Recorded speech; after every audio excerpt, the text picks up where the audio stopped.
All right, what's going on, everybody? For all you watching, all you tuning in right now, hit the like button for me. Appreciate that. Just decided to jump up here, and the title of this stream is Pro Black Methodologies for Destabilizing Mulattoes. Now, I'm going to kind of center this discussion around one particular clip. I have a couple other clips if I have enough time to get into as well, but let me share my screen and let you guys see this clip right here. I'm going to talk about this right now. Okay, we got it up. And you can see this. This is a Phil Scott, pretty large platform, just about 300,000 subscribers. And the title of this video he has is Louisiana Creole Woman Explains How They Preserved Their Light Skin by Keeping It in the Family. Okay. Preserve their light skin. He's saying according to him, that's a bad thing. That's a bad thing. Self-preservation, wanting to preserve yourself, that's a bad thing to him, right?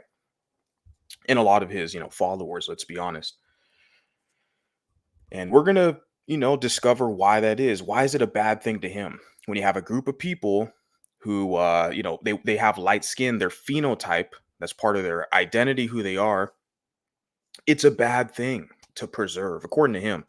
But when you flip it around and you have people who are darker skinned and they want to preserve that, oh, that's fine. That's good. Right. So I'm going to get into this clip. Let me get my fair use here. Okay, fair use. All right, let's get on with this. Fair use. The sisters from Louisiana, one of the Creole sisters, is going to kind of explain to you just a little bit of their history. But, she's a lot right in what she's saying. But my grandmother told me a lot about the Creole history. My grandmother, is from Louisiana. But let's go ahead and roll the clip. Would you believe that there's a document that proves that they actually had a pact that they would do that? Okay, there's a lot of talk about why is it that so many Creoles married other Creoles. Why is that an issue? It's like people are talking about why so many Creoles married other Creoles. Why the hell is that an issue? I mean, the same could be said for black or white or Chinese, etc. Hey, why are so many black people marrying black people, right? Why is it with this specific demographic? Like, who's bringing up that question? Well, we know who. I mean, we know who's bringing up that question. Hey, why are you guys, marrying each other and dating each other? Why are you doing that? Right? You're the only people they tell. They make that reference, right? This is why the kind of, key term I, put up here is to destabilize. Destabilize. And there's certain methods that are utilized. And this is one of the most significant ones to get you to basically voluntarily uh, destabilize yourself. In other words, be absorbed by another group instead of intermingling with your own and creating next generations, right? So they've kind of already did this with the Creole group, is what I'm seeing in many regards, respectfully. If you guys disagree, let me know. But I have seen this. I mean, it's to a degree where you have people who are like way blacker than this lady here, way darker than her, right? Basically, and they're gonna say they're Creole. It's like I'm like, okay, that's fine, yeah, for sure. It's in your family, your history, and all that, etc. Um, but you've basically been absorbed by African American people. In all respects, is what I see. So what a lot of them have now is they have, some dances and some recipe cards, which is good, it's part of their culture and stuff like that. But as a distinct group, I mean, I'd like to see more. I mean, I have a few of you guys who've reached out to me. There's a lady, shout out to her, over on Instagram, Creole lady from Louisiana. But I mean, I'd like to see more of them as a group kind of galvanize. But what I often see is that a lot of them have just been absorbed into blackness, as been the case with most biracials. I wouldn't most. I mean, just guessing here on this on my part, making a guesstimate. In America, have been either absorbed biracial people, mulattoes, by the black monolith or the white monolith on either side.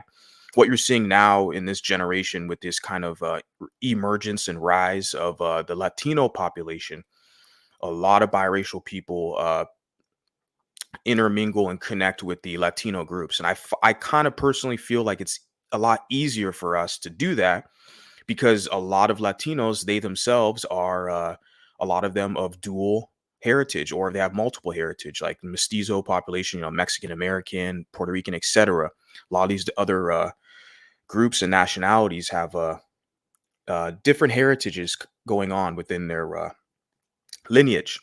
We all know that European, Spanish, etc., some African remnants, and then of indigenous. So we get that. So that's why I kind of find now today it's very common to see, especially I got to lay this out there, the environment that I come from in Southern California, being from Orange County specifically, but also working around Los Angeles, going to school in San Diego, then moving to Las Vegas. And so in that region, Southwest United States, where there's a very high Mexican American population, is very, very common to see biracial men and women choose Mexican people as their partners, long term, etc. So yeah, just wanted to lay that out there, and yeah, let's continue on with this fair use. There's a term or a phrase they used to say, keeping it in the family. And it was literally that. Am I saying that my ancestors were committing incest? No. What that meant was, And I like how this guy right here, because you see, this is kind of a trick that the communita plays to get their subordinate class to stay under their influence. Now he's going to identify her as just a sister. You just a light-skinned sister. You one of us, right? You part of the group. But look at his tag here. It's called the Black Congregation. That's his channel. I think he rebranded it, right? It was, I think, Phillip Scott, and then he changed it to Africa Dysphoria Network. I think now it's called Black Congregation. And because he was doing the whole, there's a lot of rebranding, he was doing the whole Pan-African thing with the African Dysphoria. And then he realized with the emergence of ADOS and FBA, that kind of lineage-based identity politics, so to speak, he's more focused on the kind of Black American collective, which is fine. That's his right. But yeah, look what he puts here. A Creole woman recounts her people's history. Okay. I think that's significant because he's literally labeling it as she's an independent entity. He's not saying a Creole woman recounts our people's history, saying her people's, right? There's an independence. The semantics and syntax is significant when I'm looking at this because this is a game that they play with you, the pro blacks, right? They want to in group you and out group you. And they do that. That's one of their methods to keep you as their subordinate, to feel like you can't go somewhere else and build. And this is central to this discussion because the whole thing is the title says, explains how they preserved their light skin. You see that? So they want to shame them for being with each other and creating families.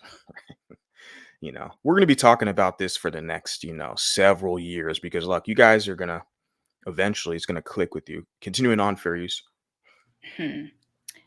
We had a class of people of our own. The gens du couleur were in a very unique position.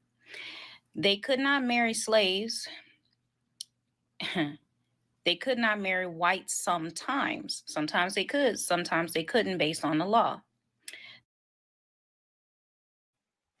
Interesting factors. Sometimes they could, sometimes they couldn't.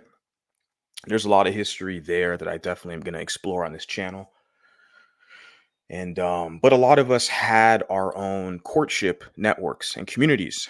We know Mulatto Bend, right?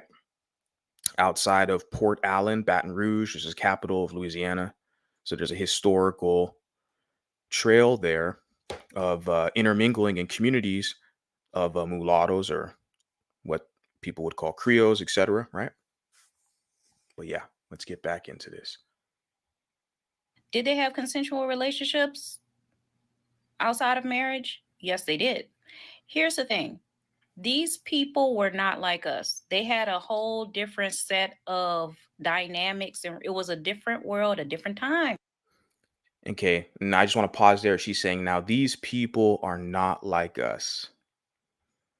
What does she mean by that? I kind of know what she means by that. She's saying, oh, okay, there's a history of these. Look at her eyes. You can tell, like, she's, you know, yeah, she's not a Bantu woman. Okay, sub-Saharan African. It's very obvious looking at her. And Philip Scott knows. You look at his phenotype and hers, he knows. And but that's the game they play with these people is they want to pull them in, use them as subordinates, and then push them out when it's convenient. And also gaslight and scapegoat them, blame all their problems on them, and then try to tell them, hey, it's wrong. You're trying to preserve your light skin. You're upholding white supremacy. It's wrong for you to do that, right? Only they can do that, right? But no, no, you can't do that. But she's saying back then what they did, and it's like, isn't that part of who you are? But I guess, yeah, for sure, times have changed, and now she's basically, you know, moving towards the black monolith or the African American kind of collective. I don't know. I didn't look at her TikTok page. My bad. I guess that would have been more kind of that would have been wise for me to do that, to go do research, I guess. I just want to hop up on here and give my thoughts on this general clip. It's only about 6 minutes. We got 5 minutes to go. And I don't even think thorough research is necessary for this specific topic. But getting into the whole Creo dynamic, for sure. More on that later. Fair use. And socially, there were things that weren't acceptable.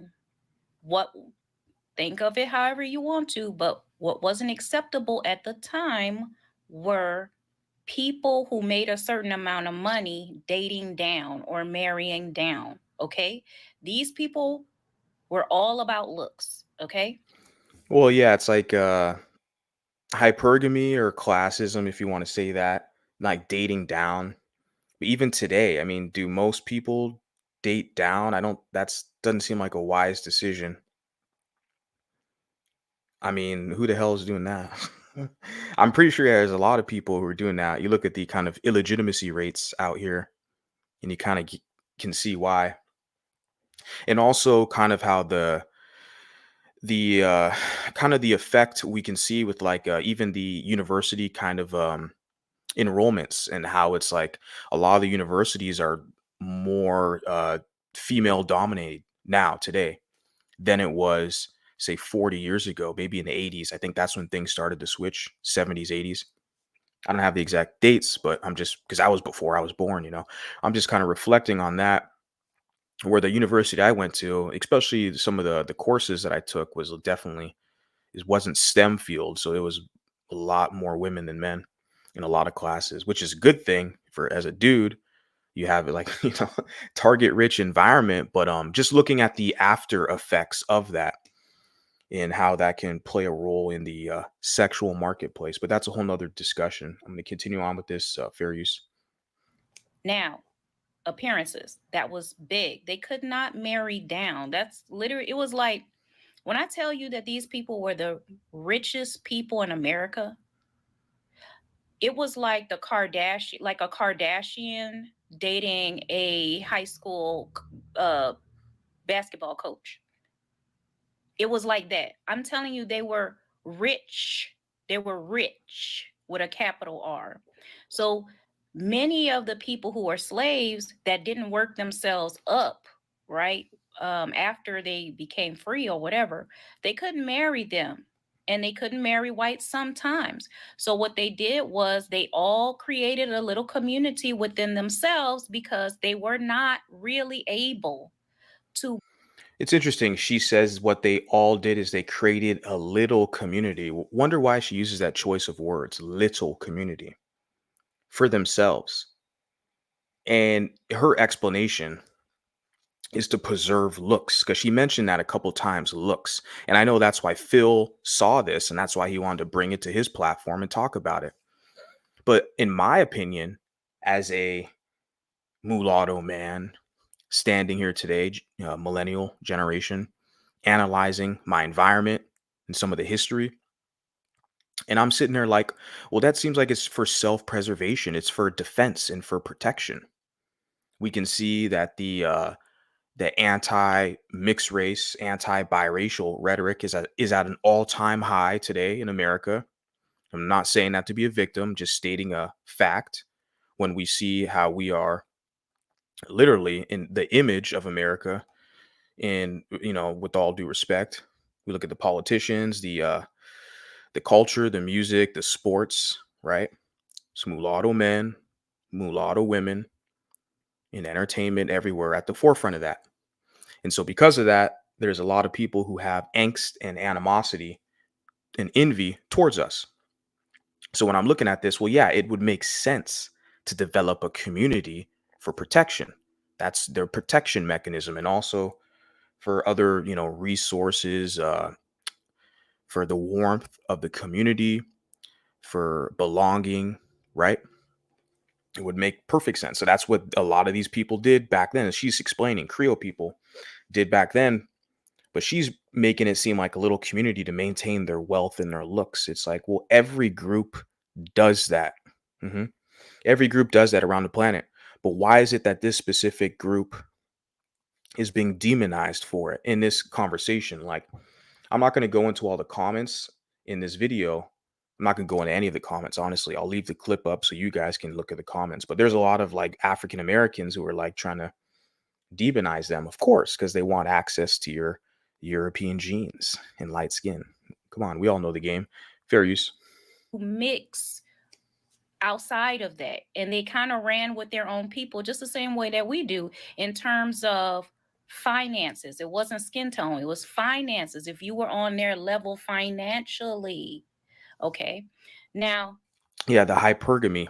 But all groups do that, right? That's the thing I'm trying to sit here like, why is this even like up for discussion when she's framing it that, well, they got with each other for finances, right? To be, yeah. I mean, that's called survival. You want to get with the person with the largest land, more acres of land, largest farm, the more animals, more cattle, more resources, more food. Okay, you want to get with someone who has more. That's just innate nature for people. But I'm pointing out to you guys why this whole discussion is being framed to kind of vilify these people who are mixed, especially clearly looking at her. I don't know if she's bleached her skin or whatever. This just clearly looks like a woman who's mixed. And of course, that's her history. She's a Creole woman, okay? Louisiana Creole. And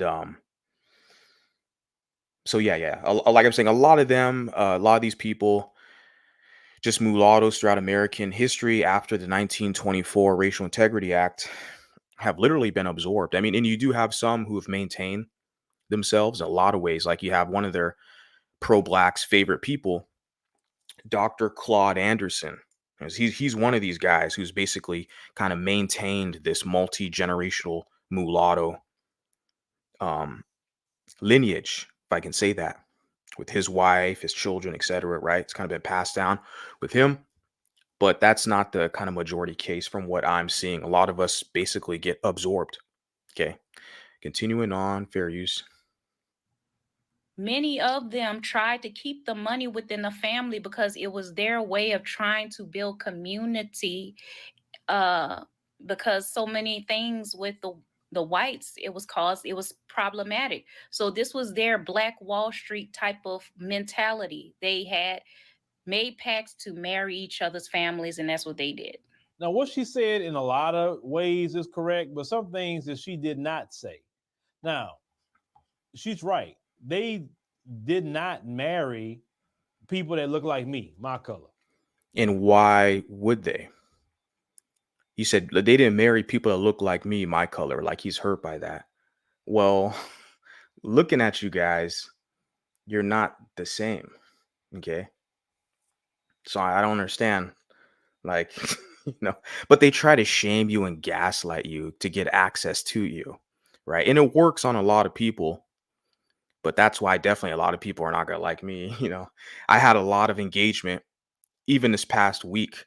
I looked at the metrics, my analytics. It was like hundreds of comments, on some of my videos and clips. And literally, I had to block a ton of people. It's like, that's what I love about it too. I love the block button. It's like, get out of here. This is not a pro black space. Okay. This is not an anti-black space. I mean, you can cry and whine all you want, but just go do that somewhere else. But over here, this is a space that validates the mulatto experience and mulatto perspective. So yeah, we have a voice, and when people talk about us, we are going to rebuttal, challenge, and talk back. That's what we do. So I want to use this as kind of a case study because this is a method that they use to shame you. He's saying they're not marrying people of my color. Well, why? Why? They're not obligated to. Okay. I don't understand why it's a problem for anyone on the planet. But continuing on, fair use. right? Because a lot of them wanted to preserve that color. Like my grandma, And he's talking about his grandma, using his grandma as reference. A lot of them wanted to preserve their color. How is that an issue? I mean, everyone else like has the privilege to do that, but a lot of these mulattoes, even in Brazil, because I've seen it in Brazil as well with people. Brazilian mulattoes or pardos is the term they use, where they will get married. They'll marry into blackness and get absorbed as well, or marry into whiteness, get absorbed, right? Instead of commingling with each other to build something, right? So it's like, why is it in it? To him, it's a problem, right? That's why he wanted to talk about this. He's like, it's not about really the wealth. It's because they wanted to preserve their skin color. But it's like, when people of his complexion and his phenotype, when they want to do that, like nobody cares. No one says anything because it's like, well, yeah, that's like self-preservation. You want your children to look like you. That makes sense. Yeah, I don't care. But why do they come out here and cry when we want to be with each other, right? And it's only going to work for a certain amount of people. It's not going to work for a lot of us. I mean, not all of us, especially moving forward, like I'm seeing with these Zennials, the Z's moving forward, you know, yeah, fair use. grandmother saying, I'm more inclined to believe my grandma because my grandma has never steered me wrong. She said they want to preserve that color. So she said, she told me, somebody like you, no, no, no. Matter of fact, this is my grandma said, you got to be careful with them little Creole women. And I say, well, why you say that? He said, because in order to preserve that color, You guys see that? I wanted to stop right there quickly. He said his grandmother. So this is taught within the family. This is their, I guess you can say, value system. And I'm guessing, looking at his phenotype, his grandmother was a black woman.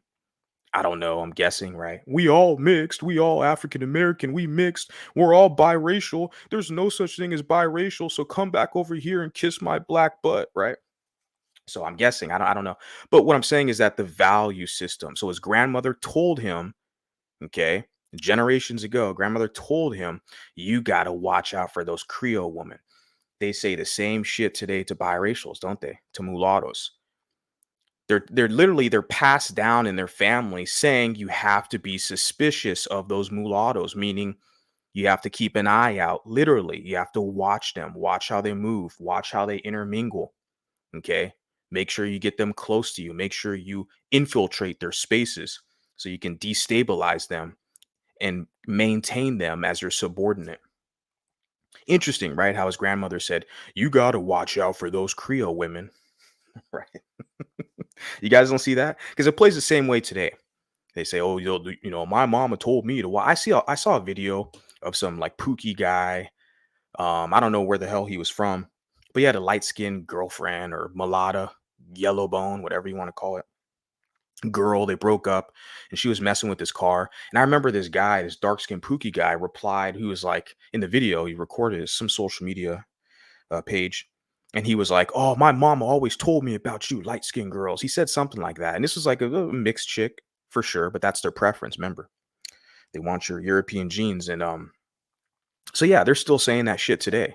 They've been saying it all these years. I'm not saying all, okay, I'm not an absolutist, but this is very real. This kind of passed down value system. It's their value system to maintain the mixed race population, Creole, mulatto, whatever, as a subordinate group. Literally keep an eye on them. Be suspicious of them. Watch how they move, right? I got a ton of new subscribers this past week. I was looking at my analytics. Guarantee you more than half are I don't even want to say that right now. But yeah, they're watching you. I mean, they're invested in watching you. And I've done all these videos and YouTube shorts or TikTok shorts. I've talked about this. Like, they're in your space. You develop something for you, they're all gonna love to just navigate around and watch and see what you're doing, right? But it's funny because today now they'll call you the biracial.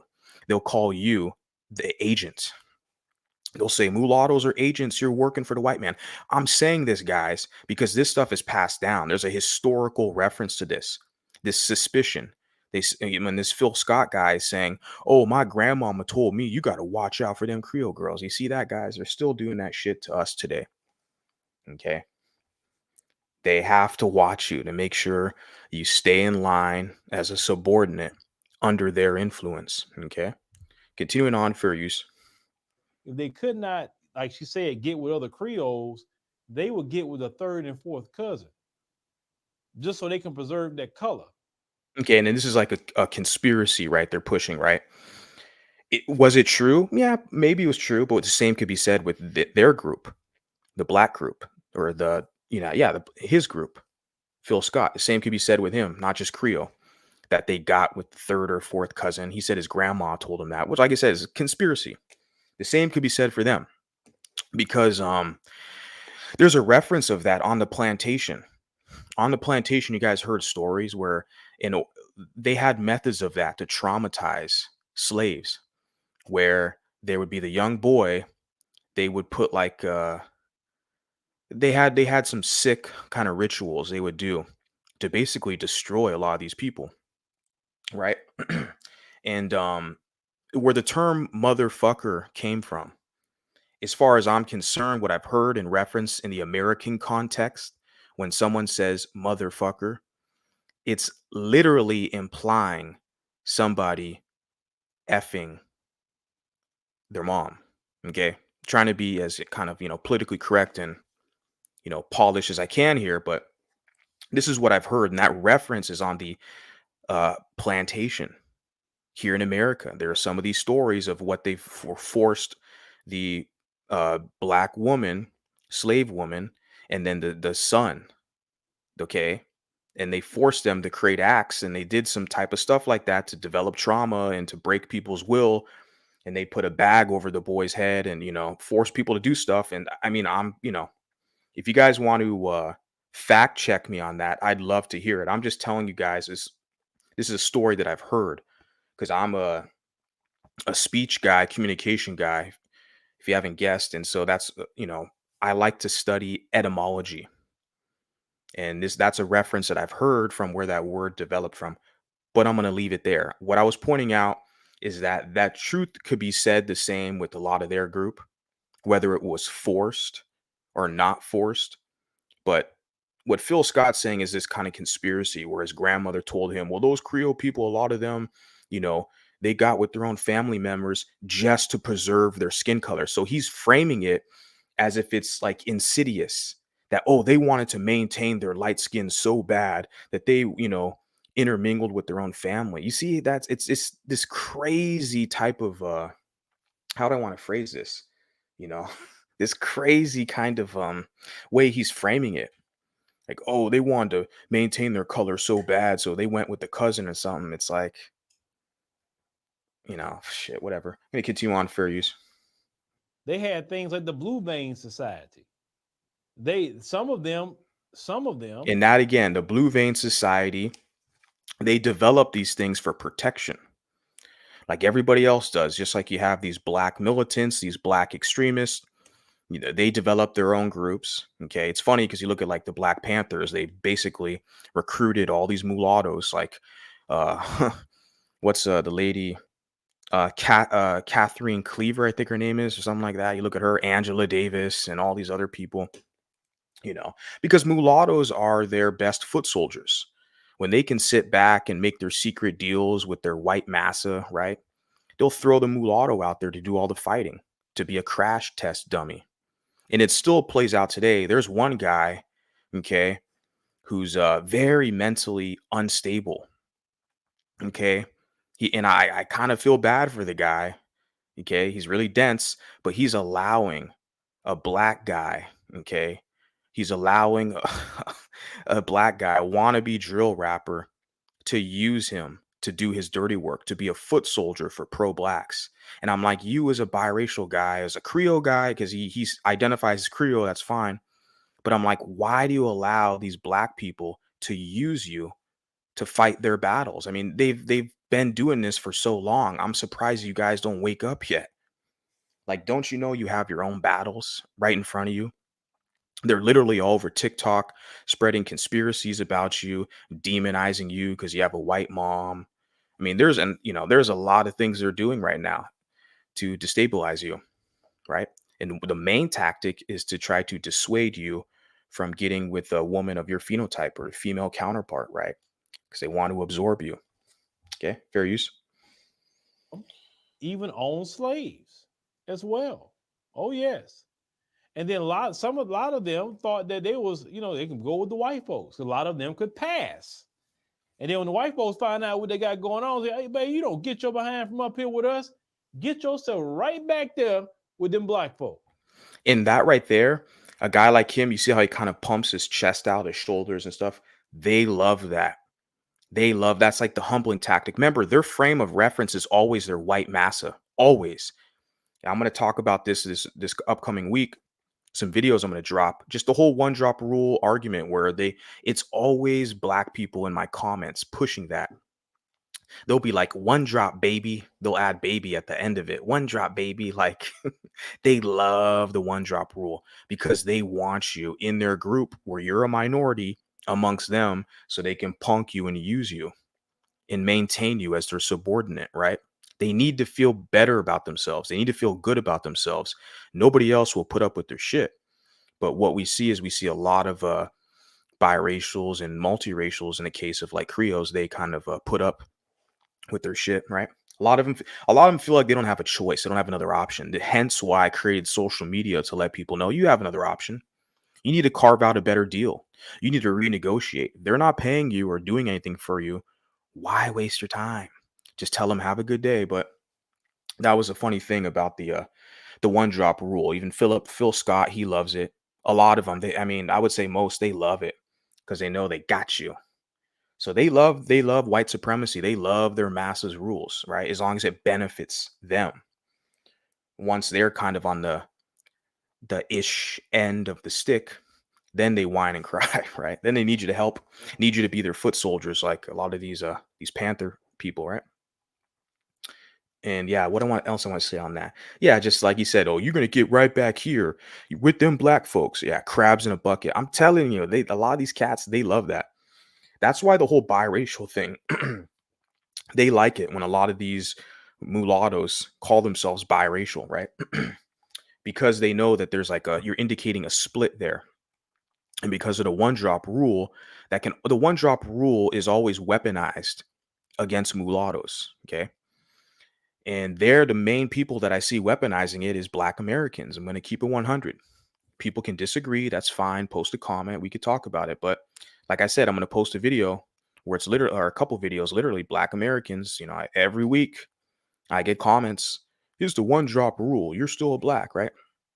So they weaponize that one drop rule against you to that degree. But I feel like that's when you typically go by, oh, I'm mixed, or we're all mixed. All Black Americans are mixed. So you just have to jump back in my group, crabs, jump back in my crab bucket and bow down to me, right?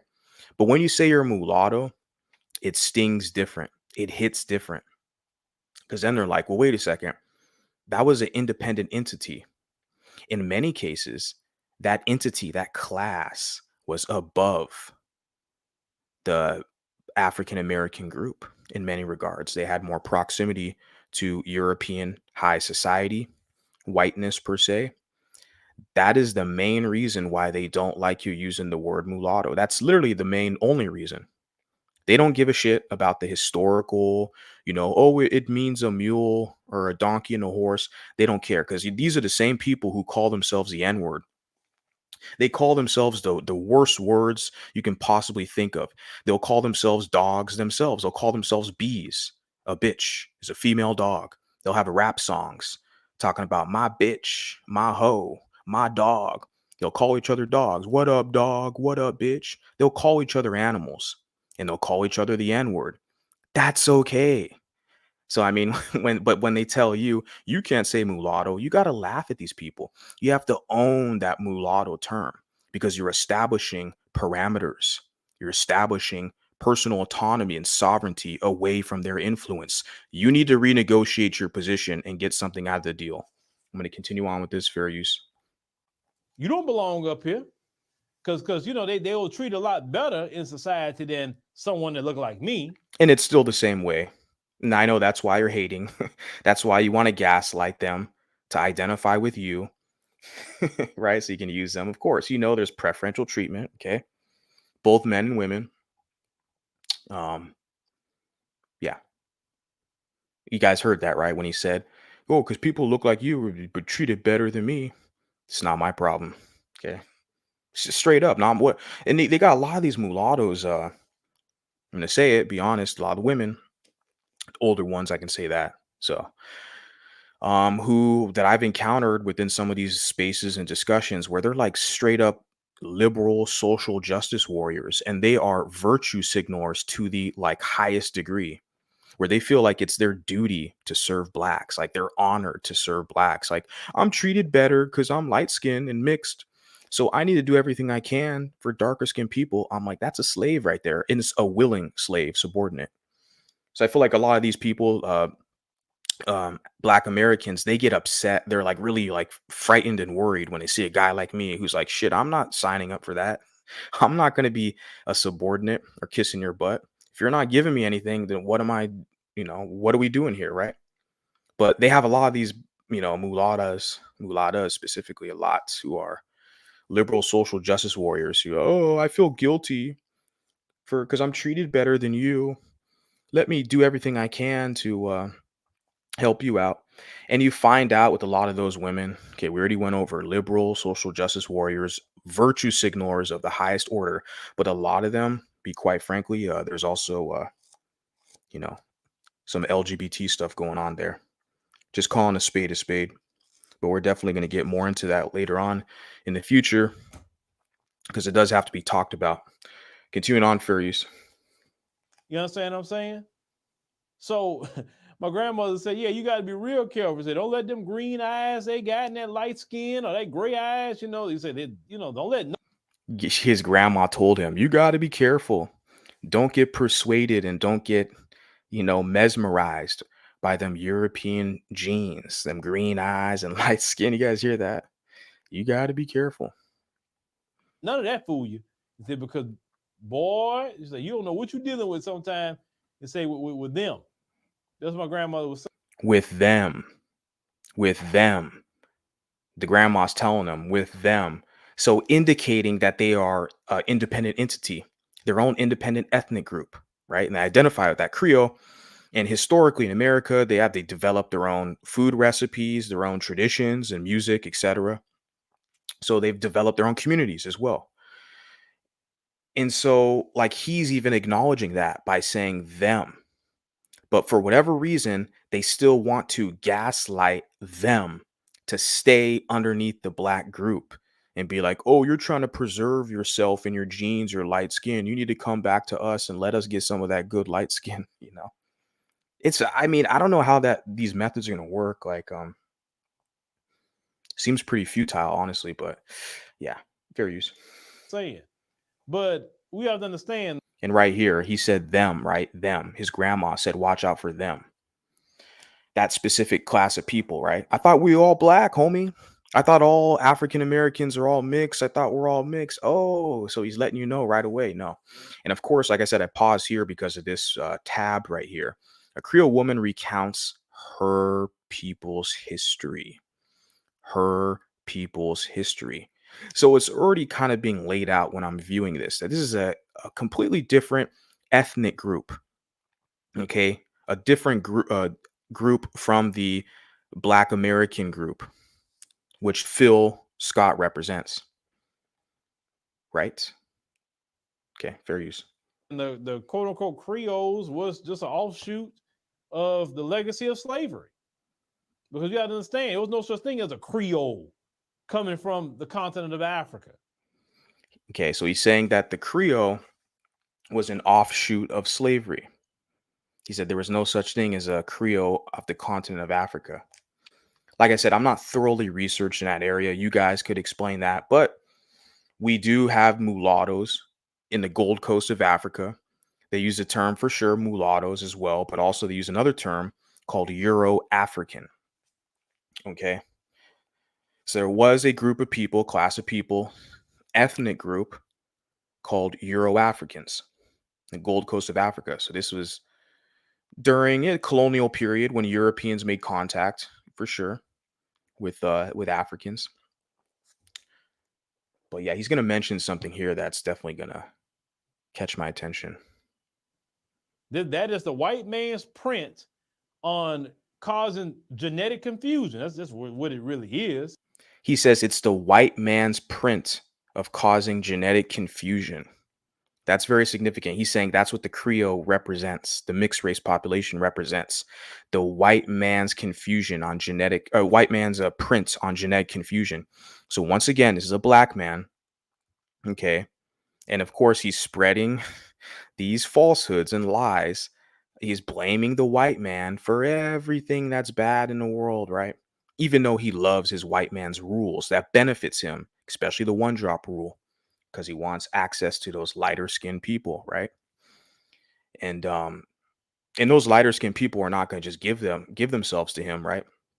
He has to offer something. Like I said, the virtue signalers, okay, the super liberal, there's usually like I see a lot of LGBTism with them when they're like so down for the hood and all, they want to rock.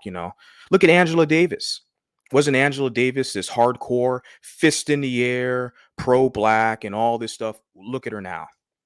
Pro LGBT. She got a white woman partner. I mean, and she's just one example because she's kind of prominent. Okay. But there's so many others, even at the lower levels. You go on TikTok, or I'm talking about for me, then Facebook, when I see these so called biracial spaces or mixed race spaces, so called, they let everybody in the damn group. You come to find out the people who are running the group, mulatto women, a lot of them, you come to find out, oh, LGBT. And they're the, super pro black. If you don't agree with them on something, they'll say you're racist or you're a bigot just for disagreeing, right? So yeah, I mean, you know, I'm analyzing and documenting this stuff because it's really egregious, if you ask me.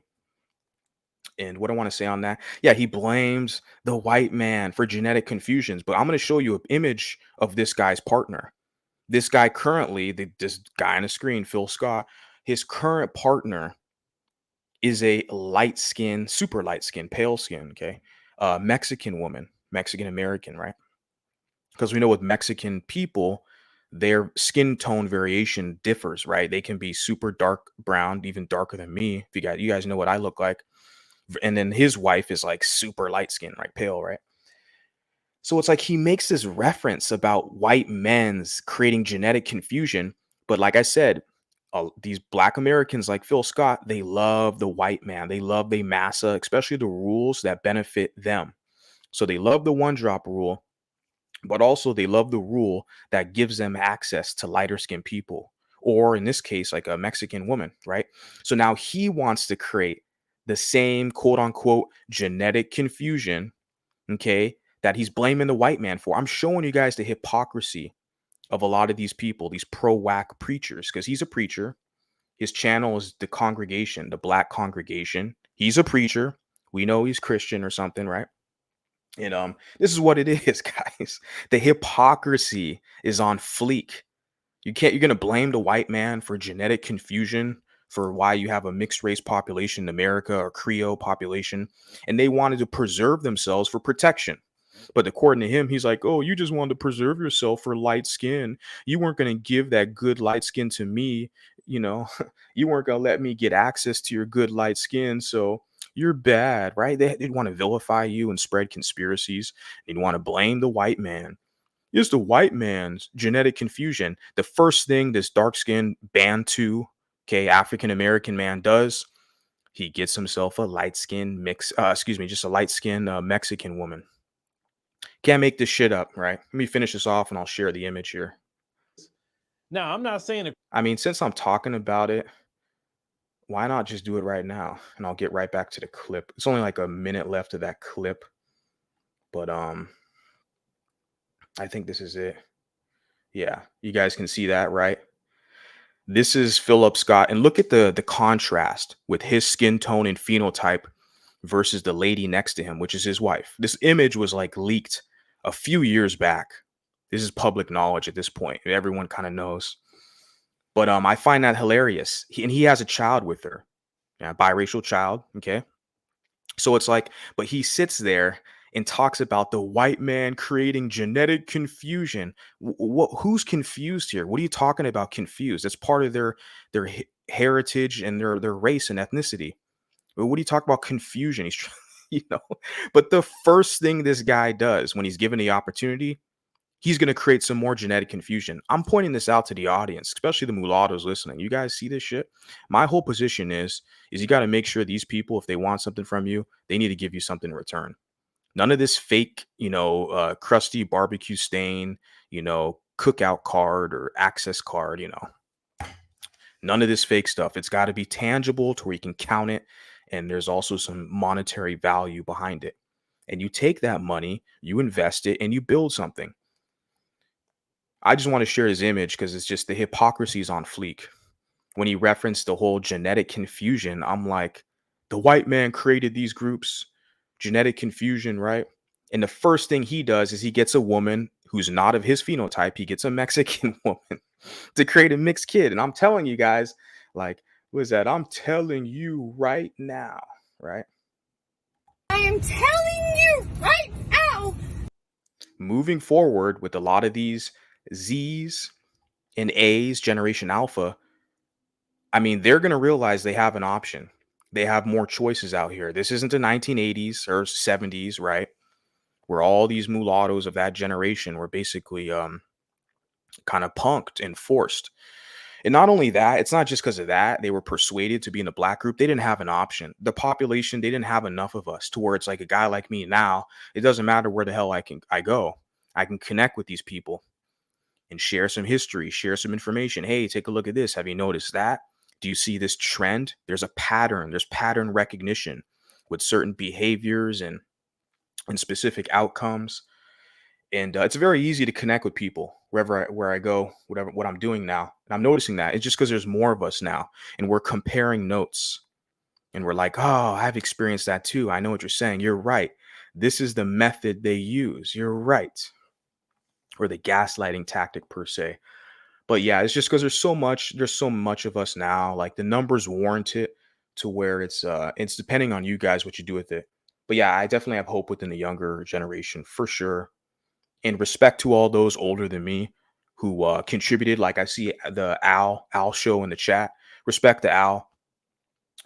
Shout out to you because I know you're definitely engaged in the conversation. You contribute and you've been involved in these like spaces, like on Facebook, biracial groups and stuff like that, way longer than me before I even heard about this shit. To be honest with you, I'm just one voice amongst many, but I think I'm doing a good job at establishing something that can give people some confidence. Let me finish this off, Furious.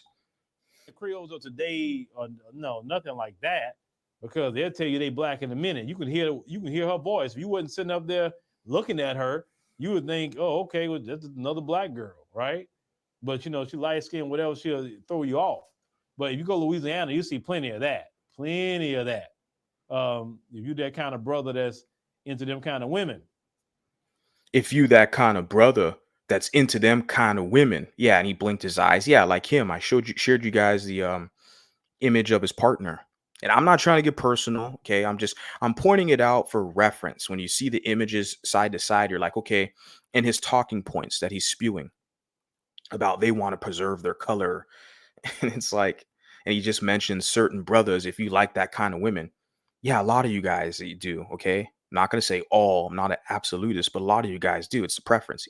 Even my own father, when my father and my mother, got a divorce and, visitation rights. So I was spending a weekend at my father's house. And of course, the next woman he got was a mulatto woman. I'm reflecting on this way back then because I remember during that time, the movie Austin Powers came out. You guys remember that? Austin Powers, the spy who shagged me. Do I make you horny, baby? Do I?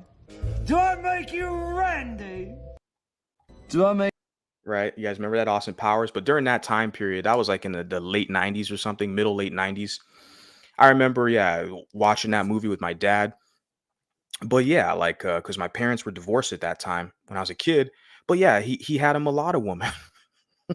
After the white woman, he got himself a mulatto woman. So where was I going with that? Just mentioning how it's very common, right? The preference, the whole preference discussion.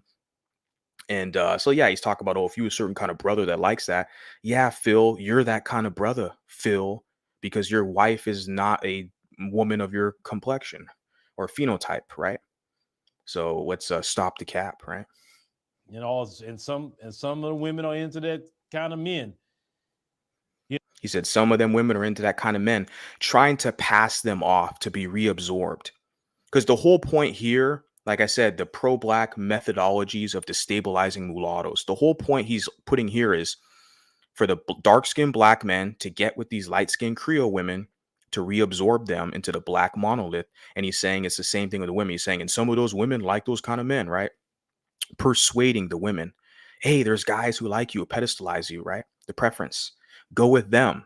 This is his method of doing that. He's basically encouraging dark-skinned men don't get women who look like you. Get these lighter-skinned women, right? Because that's what he did, right? Oh, some of them guys, they like women like that. Some of them women like guys. Yeah. The goal is to absorb us. They don't want us having our own group, as he's already demonstrated in this video.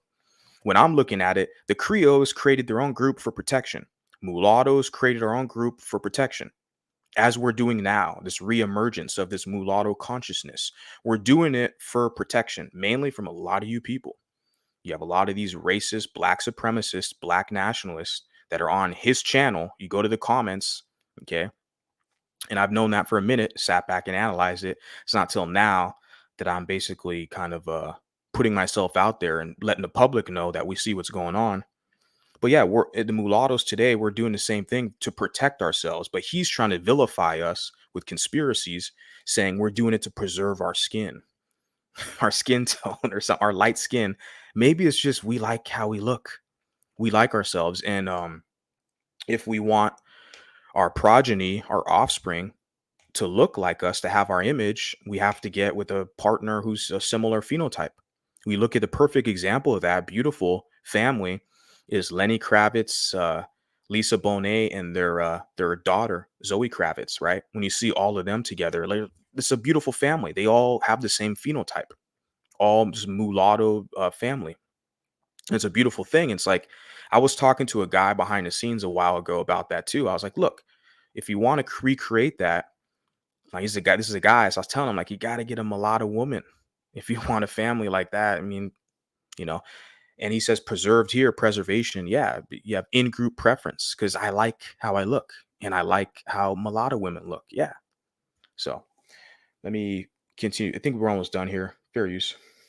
So you know how that goes. But anyway, that's part of the history, and you can get more deeper into the history of the Creoles and all of that. But yeah, I just want y'all to kind of hear that, because yeah, some of that she's saying is definitely 100% correct. But some of them, like I said, didn't like the people that look like me. I'm gonna say more so the people that's more. See, and that's the whole thing is his insecurity. He's showing his hand, his insecurity. They didn't like people that look like you. Who cares, man? Why don't you go to people who like you? See, my whole thing was, why is it our responsibility to like you? I started seeing these black supremacists and black nationalists and all these pro-black pages, even his included, who are saying they don't like half breeds, they don't trust half breeds, they don't like us, right? My whole thing was, well, shit, if you don't like me, I'm not going to sit here and try to convince you to like me. I'm like, shit, the hell with you. I'm going to go do my own thing with people who like me. Hence, this is what I'm doing. And that makes perfect sense. But a guy like him, he's showing his insecurity. Oh, a lot of them, they don't like people that look like me, my skin tone. It's like, why are you a colorism crybaby? And you got some of these people who try to like navigate towards our spaces, right? I have a fan, like I mentioned earlier, is like an obsessed fan, and he has this biracial guy working for him. He's got his crash test dummy, which is very unfortunate. This guy is like emotionally unhinged. And And this guy, yeah, the first thing he does is he cries like a bitch about colorism. Oh, Mulatto Vanguard's a colorist. He doesn't like me because I'm dark skinned. I'm like, no, I don't like you because you're weak. You're a lesser man. That's why I don't like you. Okay. But they'll always refer to their skin tone as why someone doesn't like them, because that's just their own kind of inferiority complex and insecurities showcasing. And I don't like to associate with people like that. So to me, that high level of weakness is despicable, and especially see it in a man. I mean, like Phil Scott, it's like, oh, they don't like, a lot of them probably don't like me, my skin tone. It's like, why do you care, man? There's a lot of people who don't like probably my skin tone. A lot of white people, I would say, since I'm on the lighter spectrum, but I'm only light skin around blacks. Okay. In the Latino group, I fit right in a lot of cases. There's a language barrier, right? And other kind of culture, value, traditions that exist there. But only amongst blacks, I'm lighter skin. Well, I'm not black. I have a white mom, right? But then with the white group, then it might be an issue where it's like, oh, you're darker skin, you're brown or yellow, beige, whatever you want to say. So it's like, I don't really know.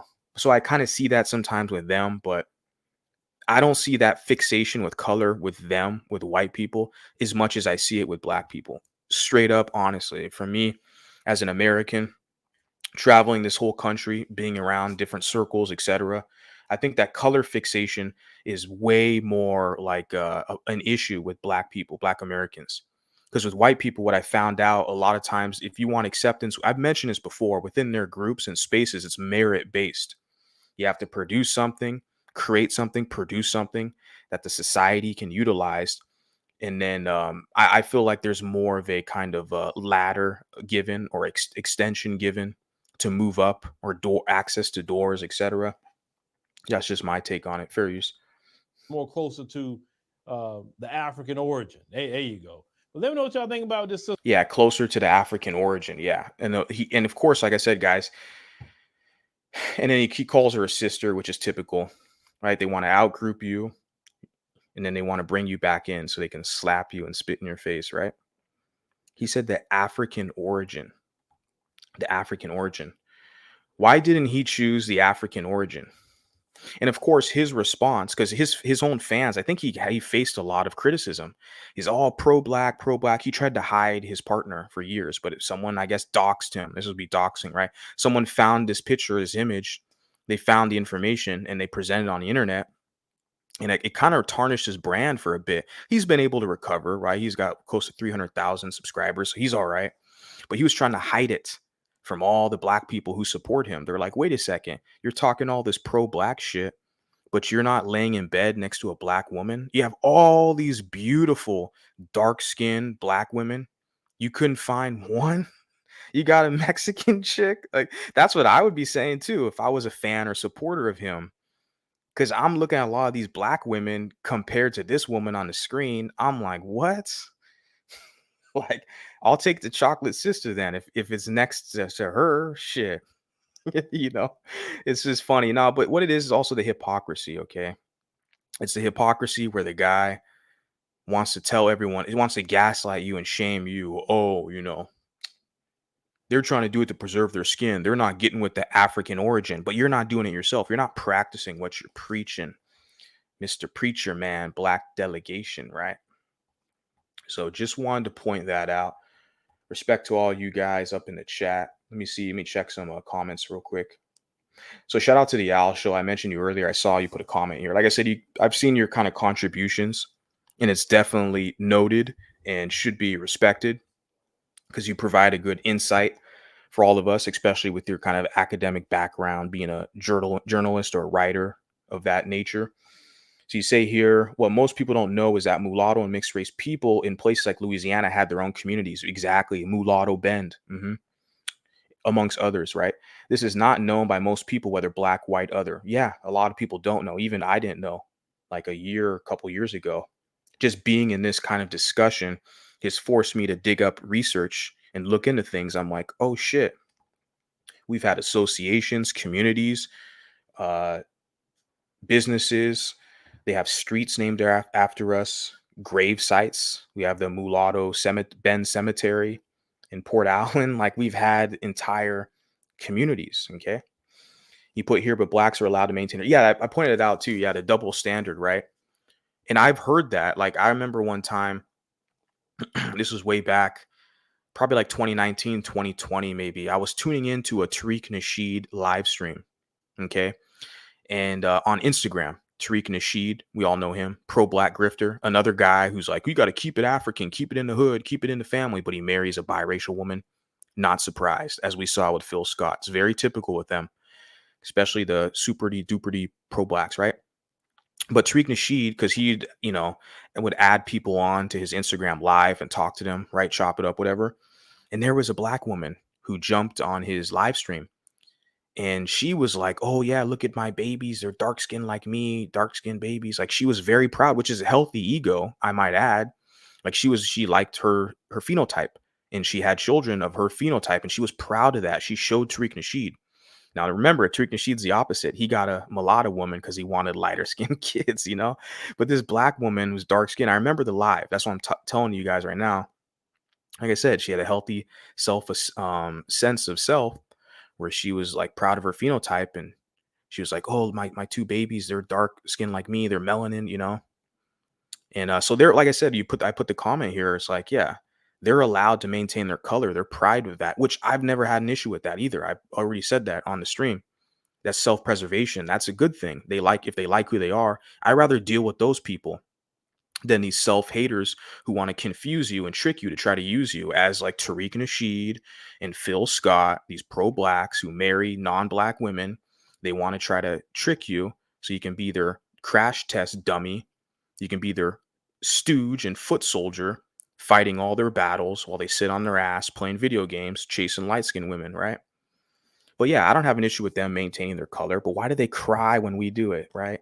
Why do they cry? Why? And who's pointing that out?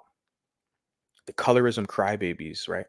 Says this guy thinks that biracial or multiracial people, such as Creole, are trying to preserve their color. This is not quite accurate. It's about culture and group structure and community cohesion. Bingo. That's exactly what it is, right? Because even I said that initially, where my whole framework of my thinking is that, well, it's not even really so much about the color. The phenotype is definitely a factor, but it's more like you said, the community cohesion protection is what I'm saying now as well too. In this generation, people like me, I'm looking around. It's like, well, yeah, we kind of have to network and connect. We need protection because we see there's a huge target on our back out here, not only from Black America, but from white America and other groups as well. And historically, there has been as well this dynamic as well, where we've had these two groups that we come from that have been, we've kind of been stuck in the middle, if I can use that analogy, in many regards.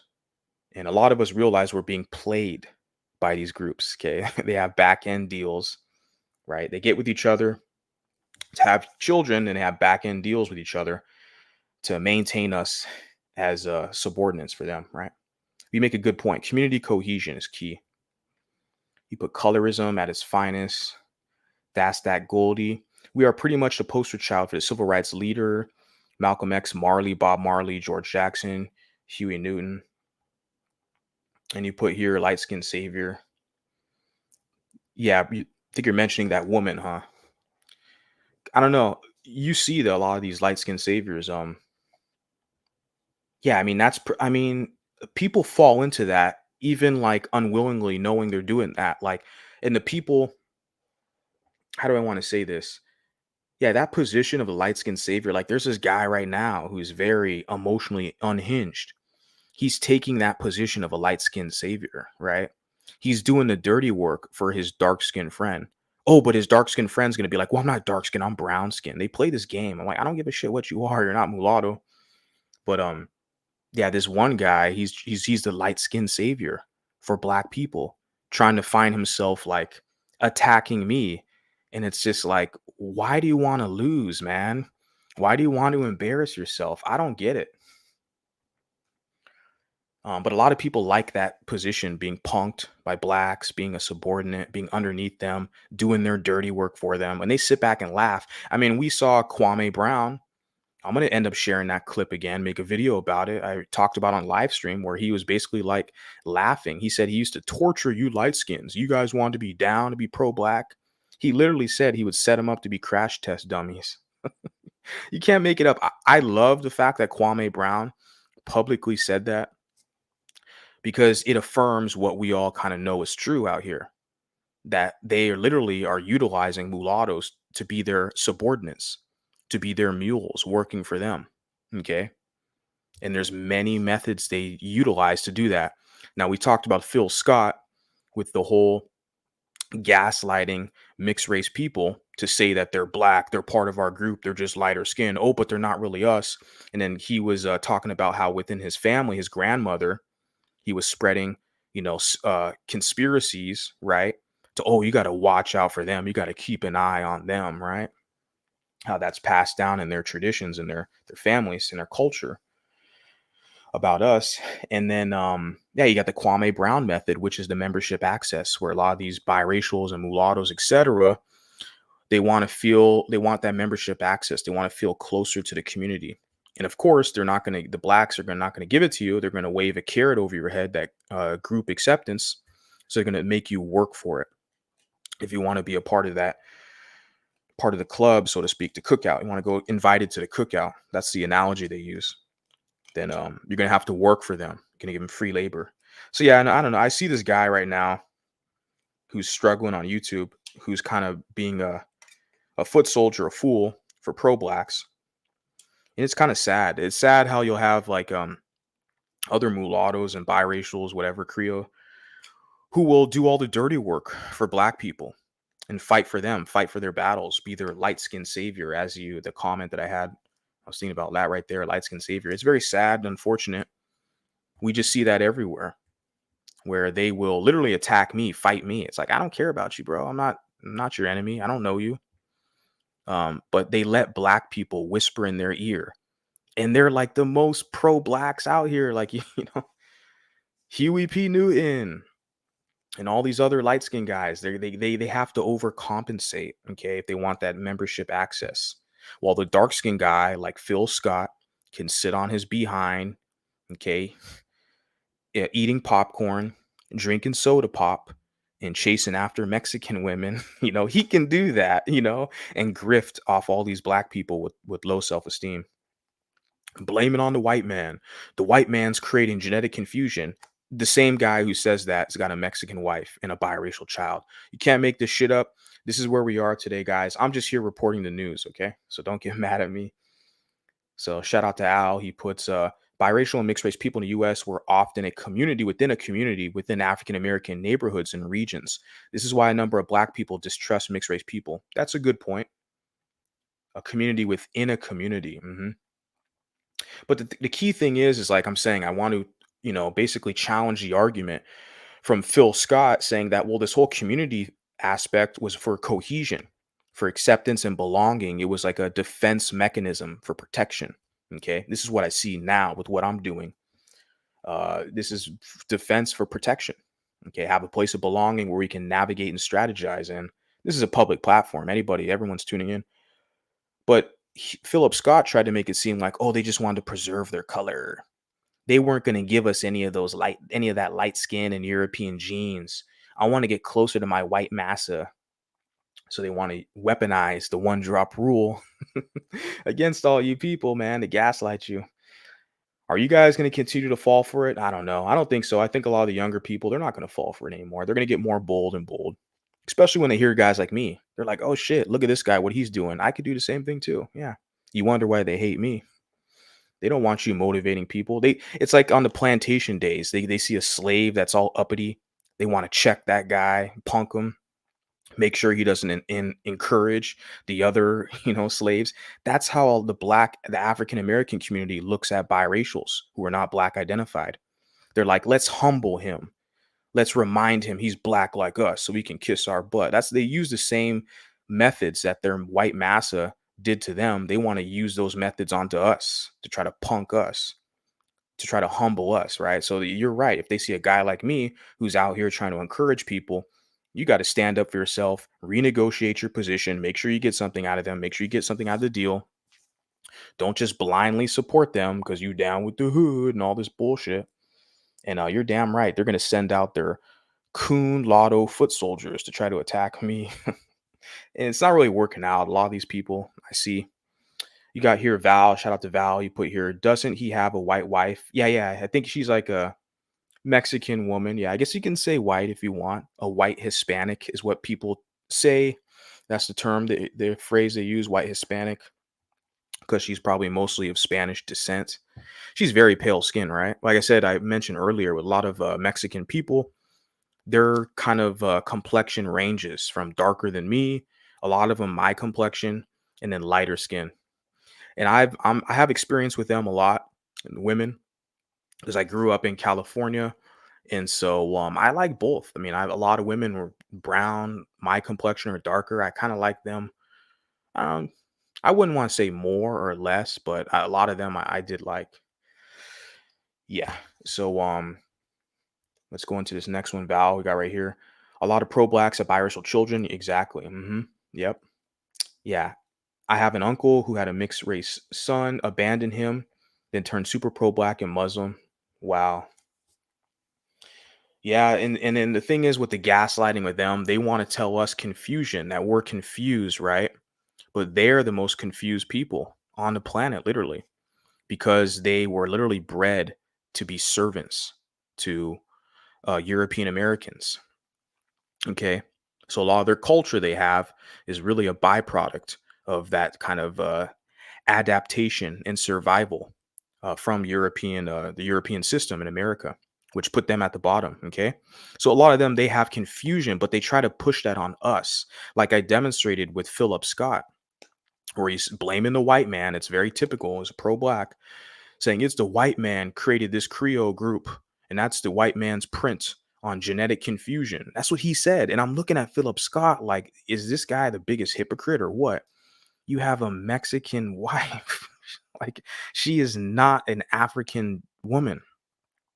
And so you're creating a biracial child that's, you're contributing to this so-called confusion you talk about. So yeah, a lot of these pro-blacks are the most confused people on the planet. But yeah, they want to gaslight you to try to persuade you to be their subordinate, their foot soldiers. Okay. And I'm trying to tell these mulattoes, you guys got other options out here. A lot of mulattoes feel like they don't have a choice. They got to just get on their knees and kiss black butt.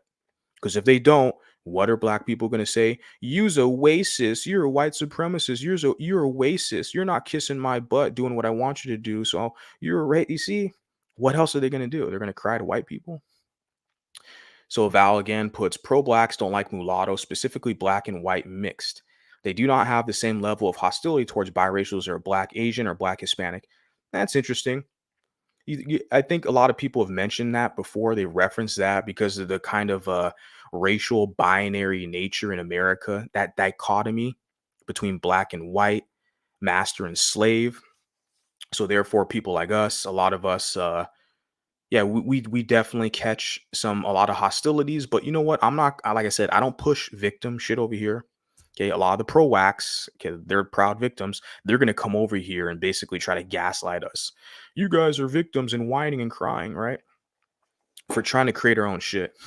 I'm just pointing out the obvious. That's why I say I'm not positioning myself as I'm a victim. I'm not gonna say because I have a white mom and a black dad that I'm more of a victim, or it's harder for me, the hostility from someone who has like an Asian mom and a black dad, or you know what I'm saying? Like someone who has a Hispanic dad and a black mom. I'm not going to say that it's worse for me or harder or more hostility, but I get your point because of the kind of historical kind of reference, right? With the dichotomy here in the nation, but I feel like I manage pretty well, but I'm human like everyone else. So I definitely have challenges, but those challenges make me stronger and it forces me to think and be strategic.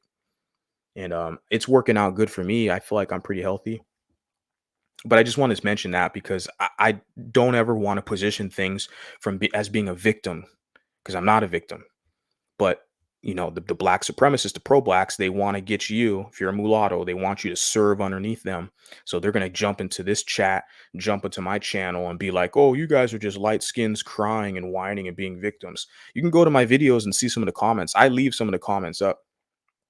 I already mentioned for my first live stream, if anybody who comes up in here who's against the word mulatto, instant block, don't care.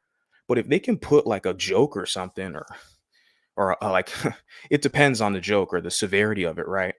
If it's like a light skin joke or something, but if I disagree, I want to I want to create that type of environment because I want you guys, the supporters, to challenge the people. I do the same thing on TikTok. I give people some time, if they have a dissenting view, I'll let them put their dumb comment, and I want my supporters, my followers, etc., to challenge them. If I'm busy doing something else, I'll challenge them too. But I encourage that. But like I said, this depends on the severity. So a lot of times I just remove comments or block people, especially because we've already went over this a million times. If you have some stupid idiot who's like, you call yourself mulatto, I don't like the word mulatto. They try to like act like they're gonna educate me. Do you know what the word comes from? Instant block. I'm not gonna have this conversation over and over and over. I've been doing this, uploading videos, live streams for over a year. I'm not going to entertain these people with that. You earn a block when you come up in here in the Mulatto History channel and you don't like the word mulatto, go somewhere else, okay? But thanks for your comment, Val. Appreciate that. So Beige Advice Show says, I call biracial who call themselves light-skinned black people buzz light Negroes because they are identifying as black. Yeah, there's a lot of that. Yeah, they say they're just a light-skinned black, but you're biracial. You have a non-black parent. So you have something else. You're not just black. Like, I don't, you know, but whatever. Yeah. That Phil Scott clown is a outrageous hypocrite with his choice of partner, thinking he has some influence on how uh, mulattoes move makes me sick. Yeah. Yeah. All they can do is gaslight you. And like you said, he was trying to bring up this kind of uh, you know, I don't know if that word is kind of, flagged. I don't want to say it on the stream, but incest, right? He's insinuating that a lot of the Creole people partook in that, okay? And to vilify us. And he was talking about how his mom, or excuse me, his grandmother said, "Oh, you got to watch out for them girls, watch out for them." It's like, you see that? The conspiracies they push, right? But then he's going to turn around and create a mulatto. I'm telling you guys, I'm just a messenger here. That's it. I told you, I'm just a messenger. Shout out to all the new people here. I'm just merely a messenger. I have this tool as a toenail breaker, referenced it before. This younger generation, we have this tool on social media, have this microphone in front of me, and an internet connection, and an email address, right? So I can speak to you guys to let you know you guys got to start challenging this stuff. Just because you see people with a larger platform, they've had time to build it. Phillip Scott, Tariq Nasheed, Dr. Umar, they've been around in the market on the circuit for a minute, over a decade. Just because they've had a head start, you guys got to start somewhere too. You got to put your voice out there. Let people know you're here. We have to challenge the rhetoric because they want to use you. They want to absorb mulattoes, one of their methods to destabilize you. Okay. We create their own group for protection. You think you meant to put against black supremacists, I think. Yeah. The Curry family is mulatto. Yeah. Steph Curry, both of his parents. Yeah. Yep. Aisha as well. I think Aisha might be multiracial, but you kind of get the point. Put here, mulatto. We are called people of color, not black. Yeah. Well, what they do in academia is they're trying to erase the mulatto consciousness from the United States American history. So within academia, they're rewriting everything. They're trying to take mulatto out of everything and replace it with people of color. They'll use terms like free people of color, right? And also, like, you see that with historical landmarks, like you have in North Carolina. I've talked about this a year ago. You have Mulatto Mountain. There is a mountain in North Carolina called Mulatto Mountain. They changed the name to Simone Mountain to honor Nina Simone, who's from North Carolina. So they're literally blackwashing us from the history books. Everything we do that's good, they're going to say it's a black man. Charles Drew's a black man. You look at Charles Drew, he's not black. Thurgood Marshall is a black man. You look at Thurgood Marshall, he's not black, he's mulatto, right? The first black man on Supreme Court, he's not a black man. Okay, he's a mulatto, Thurgood Marshall, but they're blackwashing our history. They're trying to erase us, to destabilize us, to absorb us into blackness so blacks can use us, right, for their benefit.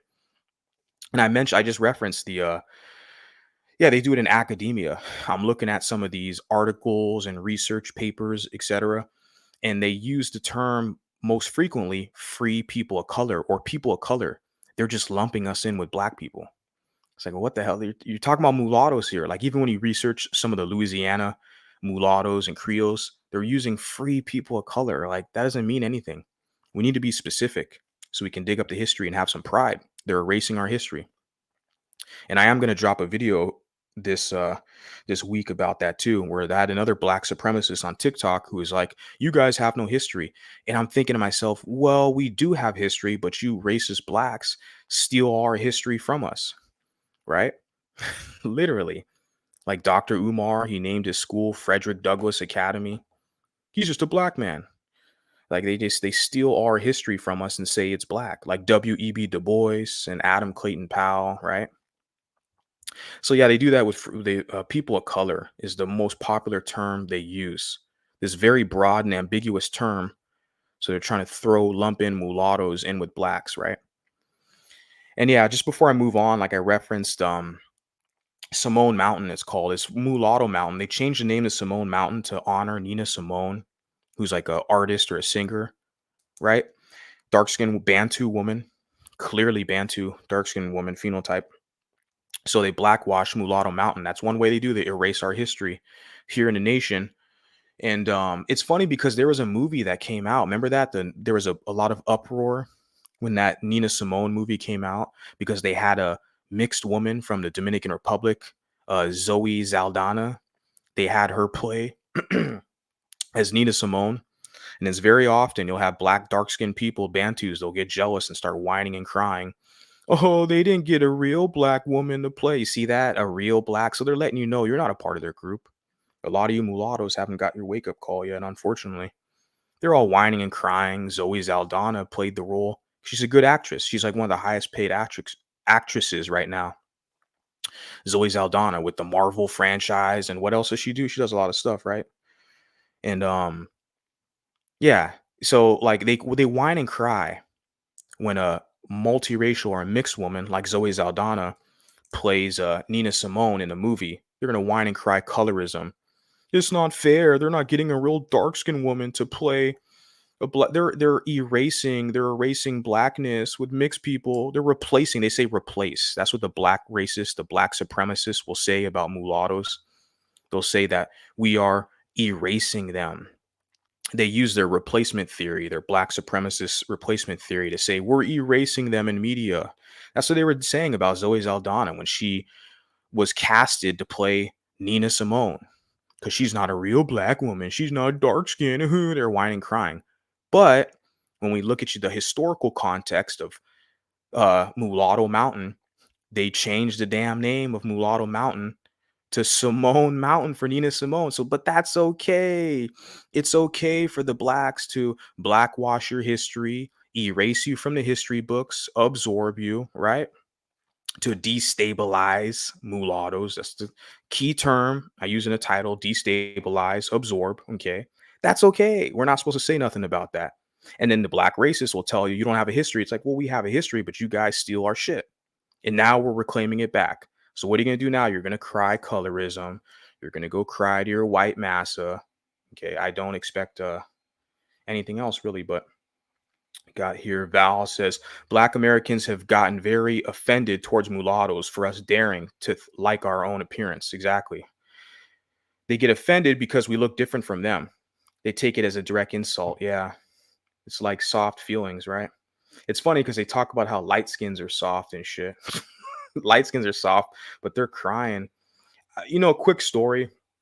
When I was a child, this is way back, it happened a couple times, two different instances. I had two black friends, both dark skinned guys. One of them had happened when I was like probably like 10 years old or 11.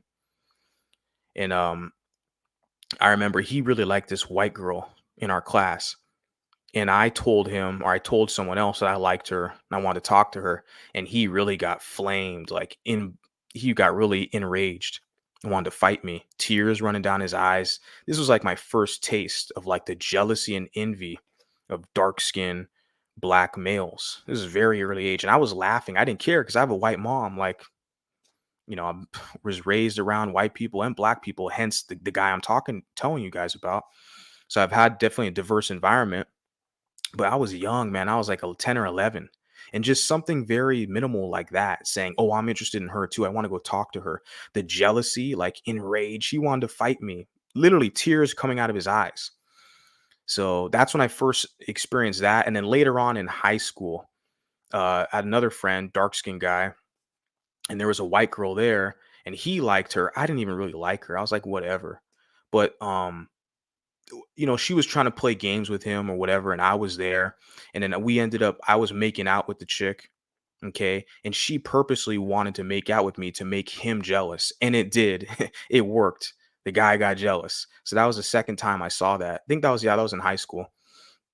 So I've experienced that kind of earlier on, just the kind of jealousy and envy they can have and how easy it is to kind of trigger their emotions, right? When they're not preferred. When they're not preferred, when a woman, a white woman or whatever other kind of woman prefers a guy like me, my phenotype, or a light guy over them, a dark skinned person, like it literally triggers tears and emotions. So I've always known this, okay? I've always known this, seen this, experienced this firsthand. So giving you guys my story. So it's like I said, it's just funny how they call us sensitive and you're weak and you're light skinned. That's why those jokes, they don't really apply to me. I laugh because I know a lot of you people are the biggest crybabies. You come up in my chat, in my comment section, always crying and whining. Get out of here, man. Get out of here. It's like they want to act tough. Like like I said, there's this guy who's like making threats, want to act tough and shit. And then you want to go whine, turn around and whine and cry. It's like I just can't respect a lot of these people, man. I'm sorry. Go somewhere else. You put here DC. Shout out to DC's in the house.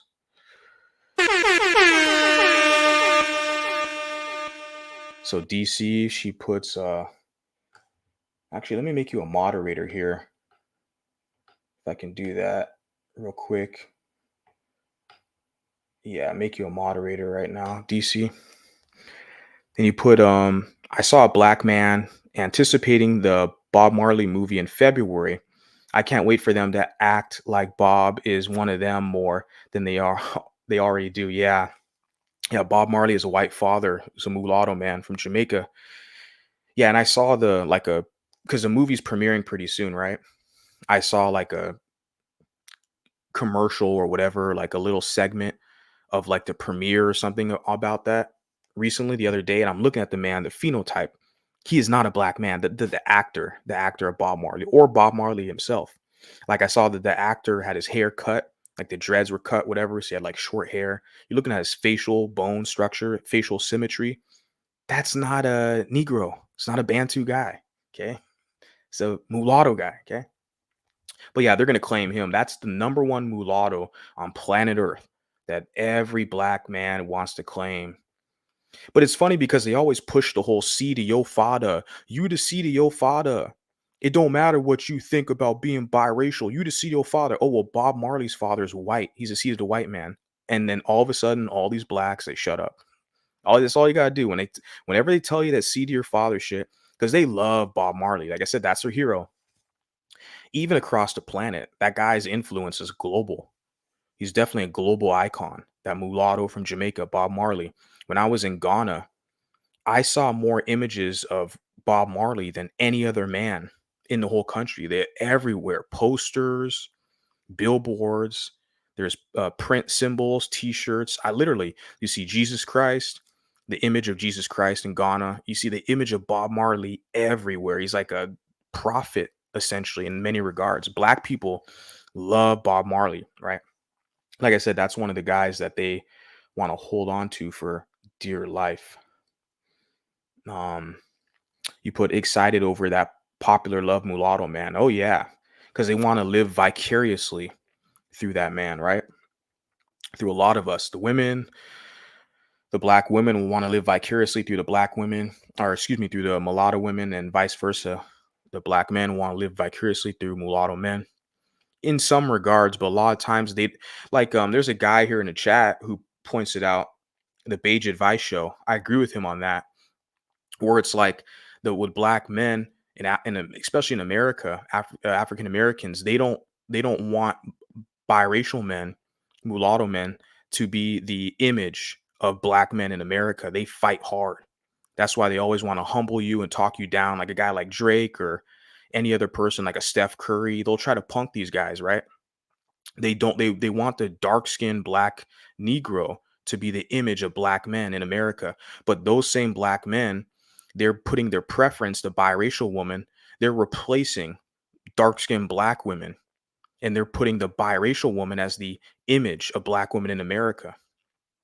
We all see this, guys, and that's why black women, they have internal struggles. All over YouTube and social media, they have these black women spaces where they're trying to sort it out because they see what's going on. That's their own kind of intergroup dynamics where they literally see black men, they're gatekeeping blackness far better than black women, because black men will never look at a guy like me and have me the representation of blackness, right? Which I'm perfectly fine with. I'm happy. It's like, okay, well, then I have other options out here. Of course, they want to gaslight you and make you feel like you don't. But look who's all bothered in my comments and shit. No, they want to maintain you as a subordinate. But I'm not underneath nobody. So I'm going to be leading you. You're going to be paying me if you want something. And so but they put biracial women as the preference. They pedestalize them as the representation of black women. Like I look at these celebrities, they're calling some of these women black queens, like Doja Cat or Tracy Ellis Ross. You look at Tracy Ellis Ross, like they're calling her a black queen. Like, are you kidding me? Look at her phenotype versus African woman like what's the Black Panther woman? You had Lupita, and the other woman, or the woman Kang, was it Viola Davis? Like that's what a black woman looks like. Okay, Tracy Ellis Ross is not a black woman. Holly Berry is not a black woman. But they'll call those women queens, they'll call the biracial woman a black queen. So get the fuck out of here, man. When they see me up there, they're going to call me a black king. This biracial, they're going to call Drake a black king. No, they try to punk Drake and humble him. You light skin, you acting light skin. You see that shit? You think they're going to pedestalize Steph Curry and identify him as a black king? No. You biracial guys know this shit. They're never going to put you as the representation of blackness in America. The only reason why they gave Barack Obama a pass is because he married a black woman. So the Negroes are like, okay, he's safe. We got him. He's going to identify with us. He married a black woman, so we can reabsorb him. Okay, so we can claim him. He'll do our dirty work. So they thought.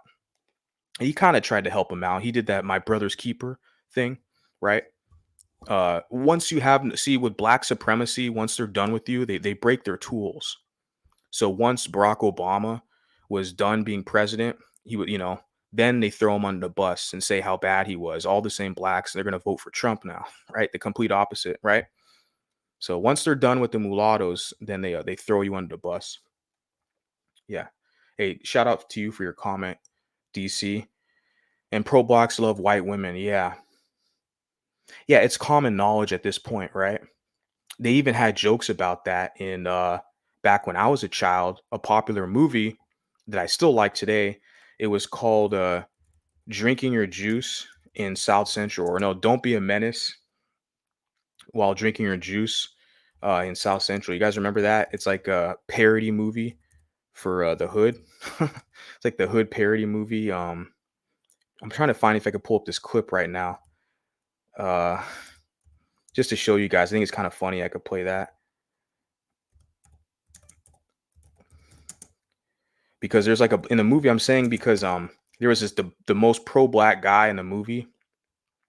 He was white women and shit. You guys remember that? I'm gonna pull up the clip right now. So this has been a constant joke, a theme in the African American community, where people are laughing about this shit. This movie came out. This is the Wayne brothers, right? When I was a kid, this is the 90s, right? Like I said, I still like this movie. It's funny. I like the Wayne brothers are some of my favorites. And in the movie, there's this guy with this African dashiki on and shit. He's all the pro blackest one here, but he wants to save all the white women. Man, watch this shit. This is You, oh my God. The mother of Mecca is right here before me. the mother of Mecca. He's like, no, step aside, sister. Do my eyes not deceive me, or am I looking at the goddess Isis herself? Remember my brown skin, ain't you? Girl for me. My milk of magnesia. Oh, Milk of magnesia. after I don't want to get a copyright strike, I'll share the clip right now in the chat. But no, that's a reoccurring theme. That's been a joke in a community for literally 30 years. Because I remember seeing that as a kid. It was just funny. Because we see the same shit today, man. With Phillip Scott, his pro-black channel. It's the white man's fault, pro-black, but he's got a Mexican wife. The most pro-black motherfuckers can't even find a black woman to like settle down with. So yeah, these pro-blacks love white women. It's been that way since the whole pro-black movement started in the civil rights era in the 60s. We all know this shit, guys. So the Swirl Society says, love the channel, pro-blacks are the worst. But here, you read this man for filth. He's trying to find a loophole into worshiping mixed phenotypes. Yeah, right. He's trying to find a loophole. That's a good way of putting it. You're right. It's worse for biracials who are dark skinned. They are biracial, but are often gaslit and never find men that love them. Interesting. Hey guys, I'm a colored guy from South Africa, standing in complete solidarity with you. I will subscribe to your channel soon, as well as write a short comment. Keep well. I appreciate you. I know a multiracial who was clearly mixed. You could see her features, but she was darker than the stereotypical biracial. She had a child, and that dude she was with, who was black, had a kid with her. And then he put here, he left her, and now the kid is in foster care. Interesting. The guy also was a narcissist to her, so you could see she gaslight her to be manipulated. Yeah. The mixed race were typically elites who could be white in America. Most movements were led by mulattoes. Yeah.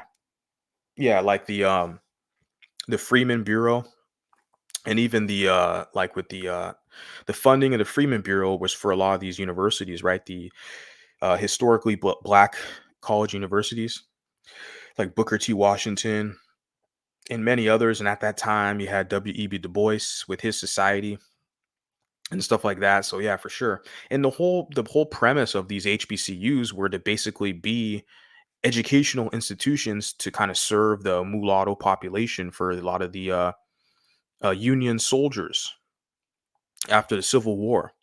Like a lot of the names of these schools, like Howard, I can use that one for instance. That's one of the most popular schools for as far as HBCUs are concerned. I actually applied and was accepted, but I declined because I went to a different school in California. But I went to the campus. I toured the campus. I was considering going there during that time. This is like 2016 or something. But I learned a little history of the university. I was like, yeah, it's named after a Union soldier, Howard, right? So the blackest school in the country is named after a white man. But a lot of these people are so ungrateful. Look what this good white man has done for you. They're so ungrateful. How are you blaming the white man for everything? He's been so good to you, right? Especially the fact that they love the fact about the one drop rule. That's what they love about the white man the most. They're like, yes, keep these biracials in our group. Now, like I said, the men, the black men, they want the biracial women, right? But they got to find a way to humble us, the men, to punk us, because they know as men, we're builders. So if men, we get together with other men, we build something, then the women will feel protected. The women are naturally going to navigate to see what you're doing. That's why most of my supporters are mulatto women, because they're attracted to masculine men who are builders, who want to create something. So, of course, a dark-skinned black man, they're going to be fearful of that. They're like, oh, no, we're losing access to those women, right? So they want that one-drop rule to keep you under their influence. I'm not saying all, like I said, not an absolutist, but it's very, very common. So another comment you put here, I grew up in the South where the colorism is heavy down there. to the point that they consider us different from black, yet we are brothers and sisters the same. Yeah, isn't that weird? Isn't that weird? Like the in grouping and out grouping. Like even Phillip Scott did that. Remember, he's like the in the video I shared, he put where it's like her people. This Creole Louisiana Creole woman's talking about her people and stuff like that. But at the end of all that, he's just basically called her a sister, right? They do that to you. They want to kind of like push you out and punk you and other you so they can feel better about themselves, but they want to bring you back in. Oh, you still a brother. I experienced that when I went to Ghana with the professor that took us over there in the group. I experienced that with him. He played that trick, that game with me, with the whole brother thing, you know.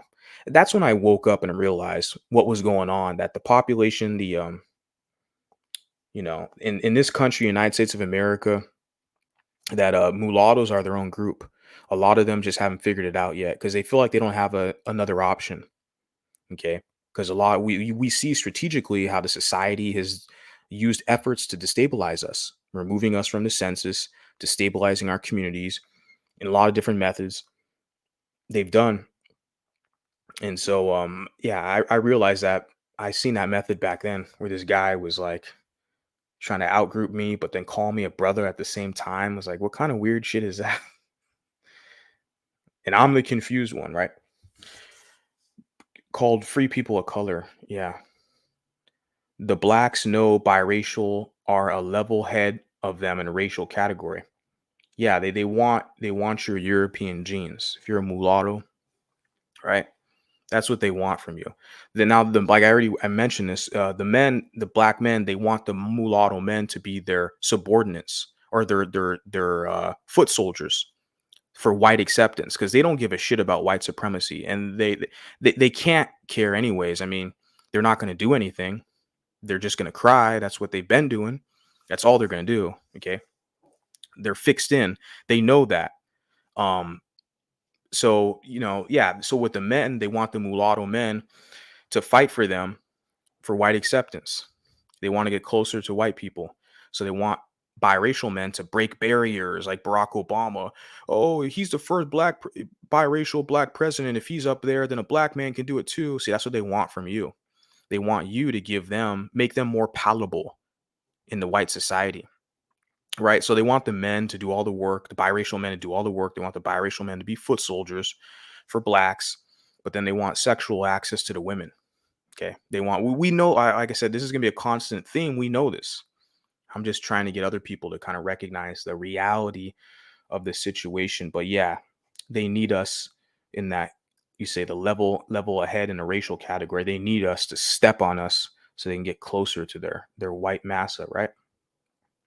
White Hispanic is a term you said with the Phil Scott's wife. Yeah, that's a term people use for sure because she's mostly Spanish and Hispanic implying Spain, right?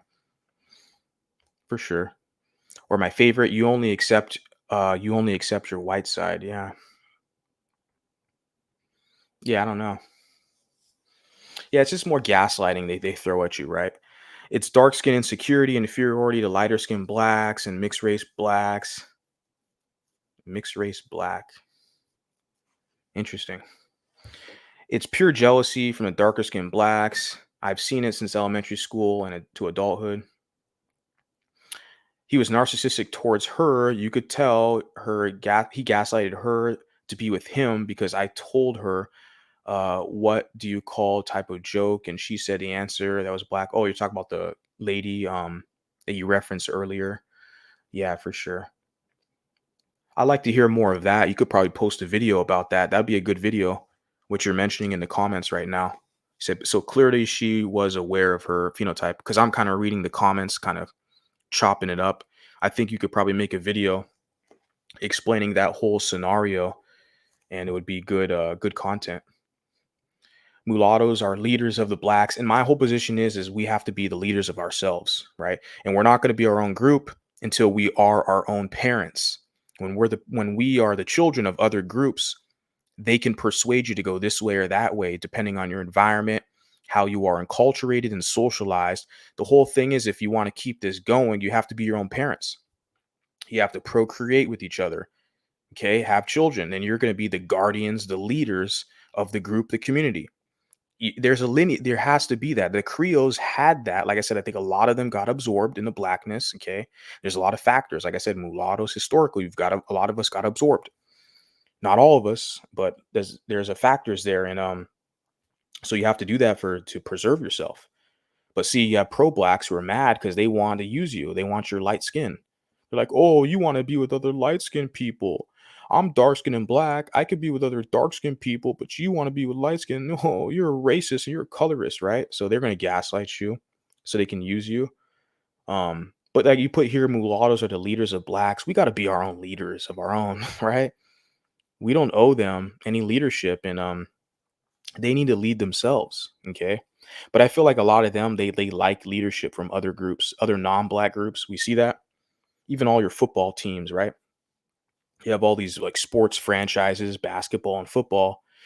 You see their leaders are like not even black. Their coaches are not even black. They have like white coaches, even like these athletes, these combat fighters, like Mike Tyson. He had Customato as his like coach, his like father figure, right? And then you have like John Jones, this MMA fighter. He has like white coaches, you know. So I see that even Deontay Wilder. I see that in the sports world where the coaches and the like role models and leaders of black men are not even black men. They're like white men, right? And we know in the military for sure, United States military. And so that plays out in other areas as well, where I think they like leadership from white men. Honestly, I think a lot of them work better like that. I just, that's what I'm seeing. Tell me if I'm lying, honestly. And but it's not our responsibility to help lead them. I'm trying to get away from that crap. And I'm already away from that. I'm trying to encourage other peoples to like develop something of their own. Because we can't continue to do this crap where we have like a Kamala Harris who is not a black woman. Okay. Kamala Harris has a Jamaican mulatto father and a Indian mother. It's a multiracial woman. That is not a black woman, Kamala Harris. And but they want to try to label her as being black and she's a leader. It's no, she's neither of those things either. Number one, she's not black. Number two, she's not a leader. She's a vice president. I respect the title. But I mean, you look at the guy who's above her, the senile old man, Sleepy Joe. I mean, come on. A lot of people don't respect what's going on in this nation. When you look at some of these politicians and where they're positioned, we know there's a farce going on. I'm not going to get too political, but just want to mention that. You put, so clearly she was aware of her phenotype. Yeah. So the Owl Show puts, I've heard that colorism is significant in the South. I didn't think biracial were seen as such in the South, though. I hear they don't really accept biracial as a thing. Yeah. Yeah. Vicente Guerrero. You put Obama is the first Obama is the first black president is another one. Yeah. And he's not even black. He has a white mom. Black men don't have white moms. Oh, but you the CDO father. You the CDO father. Okay, so I guess, Bob Marley's a white man. Bob Marley is a white father. Oh, no, no, no, no. You see, because the white man in the one drop rule, you see how they continue to kind of move the criteria and goalposts to fit their agenda, to use mulattoes to serve them in their interest. Okay. And it's very strong down here. You're talking about the South. I remember growing up as a kid, and the most discrimination I've experienced was from black people than even the white people. But you can't put that out because that would go against the narrative. Yeah, exactly. It's a great point. And DC put Mulatto Mountains not that far from me. Yeah, it's in North Carolina. I want to go there eventually one day. I haven't been to the Carolinas. I've been to Virginia, Florida, Virginia. I haven't been to Carolinas yet, but yeah, I heard about that Mulatto Mountain a year ago. Actually, shout out to Flowers. It was Flowers, elder mulatto woman who's been a day one supporter of mine. She pointed that out. She brought that information to me when the name change was occurring, and I looked into it. And then I referenced the part where it's like, okay, they changed the name of Mulatto Mountain to Nina Simone to honor Nina Simone. But when the Nina Simone, biopic, the movie was coming out, people were whining and crying because this like kind of mulatta presenting Zoe Saldana, this mixed woman, was going to play Nina Simone. So I'm like, it's like you can't win. Like they want to be able to be victims and oppressors at the same time. They want to erase your identity. They want they want to gaslight you, but then they want to cry. It's like, oh my God, man. But we got to put people on notice that we know what's going on. We know that within the political realm, they're trying to destabilize us as a group. They want us to just, be multiracial, be a people of color. We know in academia, they're gonna, that's why even to the extent where in these websites, the technocrats, where they're shadow banning the word mulatto, it's even listed as offensive. That's how hardcore they're going. They're listing the word as offensive in some of these publications like Oxford and other dictionary. And they're doing that to destabilize you. They don't want you to identify with it.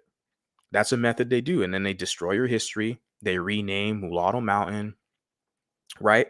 They vilify you in the word so you can serve as other people's agendas. And a lot of these people, the pro-blacks, the liberals, they're okay with that, right? The few always say biracials erase them, but the biggest stars are Beyonce, Nicki, Rihanna, who have mulattoes and mixed DNA in their family, but they are not directly mixed themselves. Yeah. Yeah, it's interesting how Rihanna is such a big star. Even like, yeah, Nicki Minaj, she's from like, Trinidad, right? I think she just had an album come out. I know a lot of people are like sampling her music. I see on like IG. I mean, clearly the ladies, because Nicki Minaj, his whole brand, even Rihanna and Beyonce, that's all women. And you're a lady, DC, so I get it. That those artists, yeah, they're very popular with the women in the market for their music. But yeah, I just never got it because I don't listen to any of them. I think you DC. I think you like Beyonce because I think I made a post about that. You said you like Beyonce, but yeah, I don't listen to either one of them, Beyonce, Nicki, or Rihanna. But I know with women, they're yeah, because I wondered why is Rihanna so popular? I know she's like a billionaire now, and she's like my age, right? She's like my age in her 30s or something, and she's a billionaire. Like, damn, a billion with a B. She's got that much money, you know. But I can't even name one song from her. It says, look at what they did to Tiger Woods, especially when Tiger Woods married a white woman. Well, Tiger Woods is not black. He's got a Asian mom. Black men don't have Asian moms. My milk of magnesia. I've heard of that before, but I don't really know the reference to that. Exactly. That's why Dr. Umar made a post with a mixed man getting a few more charges than other white men to scare biracials into being pro-black and feeling inferior rather than marrying their own. Yeah. This is what they always do. And one of the major case studies they'll do is what happened out in Buffalo, New York. There was a crazy, twisted white supremacist who went into a grocery store and shot a bunch of people. And one of the people that he got was a mulatto woman, biracial woman, right? And a lot of these black supremacists, they'll use that example. Someone did it to me on TikTok. They tried to use that example, and I knew what they're doing um, to scare us, right? That's their tactic to try to scare you to identify with them. They'll take an extreme example of one crazy white guy who's like, oh, see, they saw the blackness in you and you were the target. You were in there just like the rest of us. It's like, yeah, that happens. Yeah, for sure. It happens the other way as well. Maybe not as much as often because blacks are not a majority in this country. So just the chances of it happening with the white side can be a lot larger for sure. But yeah, they love stories like that, incidents like that, because it gives them more fuel, if I can say that. It gives them more material to use against you to scare you, because that's what they can do now. They can't incentivize you to associate with them. I guess if you like the culture for sure, but they can't incentivize you monetarily to pick up be down with the struggle, so to speak. What they tell you, you down for the struggle, down for the hood, right? They can't pay you. They have no business or jobs. They can't incentivize you. So their number one method is to scare you, right? Oh, when you get around them white folks, they gonna let you know that you a nigga like us. Well, guess what? When I get around all the niggas, they're gonna let me know I'm not one of them. And what are the blacks gonna say to kind of gaslight you? Oh, you just weren't acting right. You didn't act right. You were acting weird. That's why the blacks didn't like. I'm like, no, I'm not gonna let the people who don't run shit in society who have no businesses try to convince me that I'm not acting right. I'm not doing that. I'm going to do my own thing, get my own business, connect with people. I'm good. But yeah, the scare tactics is all they have, man. That's all they have. That's why I laugh. That's why I get a kick out of it with doing this, my channel and social media. I get a kick out of all the comments I get. It's like, oh, you guys, all you can do is try to scare these mulattoes, but you can scare the pussies and the punks. But a guy like me, you're not scaring me. But continuing on, we have dark skinned blacks can't be trusted. Mulattoes have done a lot for Black America. Yeah, but like I said, the thing is the ungrateful nature of everything that mulattoes have done, all the civil rights, Adam Clayton Powell, Charles Drew, Thurgood Marshall, all these people, even the guy, Dr. Claude Anderson, all these mulattoes you look at down through history who have done so much to help Black people, right? Creating organizations, creating institutions. A lot of these Black supremacists, they're not going to mention any of that. But what they will mention is, oh, the Blue Vein Society. Even Phil Scott mentioned that briefly. You're talking about the Creoles. He's like, oh, well, they also created the Blue Vein Society because they wanted to be with their own people, right? So they'll vilify you. They'll bring up the Blue Vein Society or the paper bag test or something like that. But they'll never talk about W.E.B. Du Bois, Frederick Douglass, Charles Drew. All these other mulattoes have literally helped them. And here you are today, 2024. They're trying to talk crap about you because you got a white mom or because you're light skinned. They say you're weak because you got light skin, right? And we're sitting there thinking to myself, like, what? How did it come to this? Is this my own undoing? Did I do something to deserve this? Like, I'm not a victim. I'm not gonna sit here and whine and cry, but I'm looking at this stuff, analyzing the history. I'm like, how the hell did we get here? How is this socially acceptable? I don't accept it. Because I don't accept it, I'm going to change it. But we've done too much. Okay. We've done too much. They've taken advantage of that. And now they're very comfortable trying to punk mulattoes. Like you had Kwame Brown, who's boldly went on his rant talking about, I used to punk you light skins. You wanted to be down with the hood. I used to torture you. He literally publicly said that. So they're showing their ass today how they really feel about you. Even Dr. Umar. And I'm trying to tell these mulattoes, look, you got to renegotiate your position, get something from them. Okay, plain and simple. People aren't going to like it. They're going to say I'm mean. I'm a racist. But I'm trying to tell these mulattoes, have some dignity and respect. Get something out of the deal, right? So John says, I'm a white guy just observing, but it's funny how every pro-Black ideology is just literally white supremacy ideology, copy-paste. BHI ideology is literally ripped from British Israelism. They want to be the white supremacist. When you look at the pro-Black, they say I'm pro-Black. They're just saying they're Black supremacists, right? That's just a nicer, innocuous way of saying you're a Black supremacist. Just say you're pro-Black, right? Because if it's okay for a Black to be pro-Black, then it's okay for a white to be pro-white. It's called self-preservation or in-group preference, right? But according to them, no. White people can't be proud to be white. Only Blacks can because they're special victims, right? But yeah, like I said, the pro-Black is just a nice way of saying you're a Black supremacist. And they copy and paste a lot of the ideologies, especially that one drop rule. That's their favorite one, that one drop rule.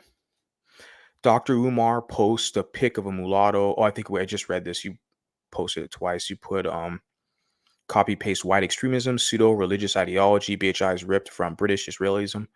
Yeah, I haven't heard of that one. I know they have a lot of especially here in America, the Christian identity movement is very popular, where they use more so of the Bible with their kind of philosophies intertwined. A lot of people don't know African American is a culture like the Creoles of Louisiana. Yeah, it's like a remnants of a lot of the plantation culture, right? And the thing is, a lot of them they'll use Thomas Sowell as a reference, talking about, well, the African American culture is just really from the Irish and the Scots Highlander culture, right? They'll use a reference of Thomas Sowell, who referenced that back in when these immigrants from Scotland and Ireland came to America and to the South, and how that culture kind of rubbed off into the African American culture. I don't know.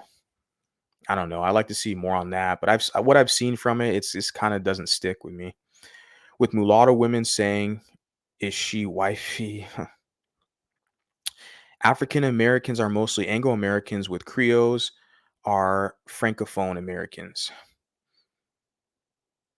Interesting contrast there. Yeah, Creole, the indication of Creole is not so much Anglo, like with me, I have German extraction and African American, where the Creole is like a typically French, Spanish, Portuguese, right?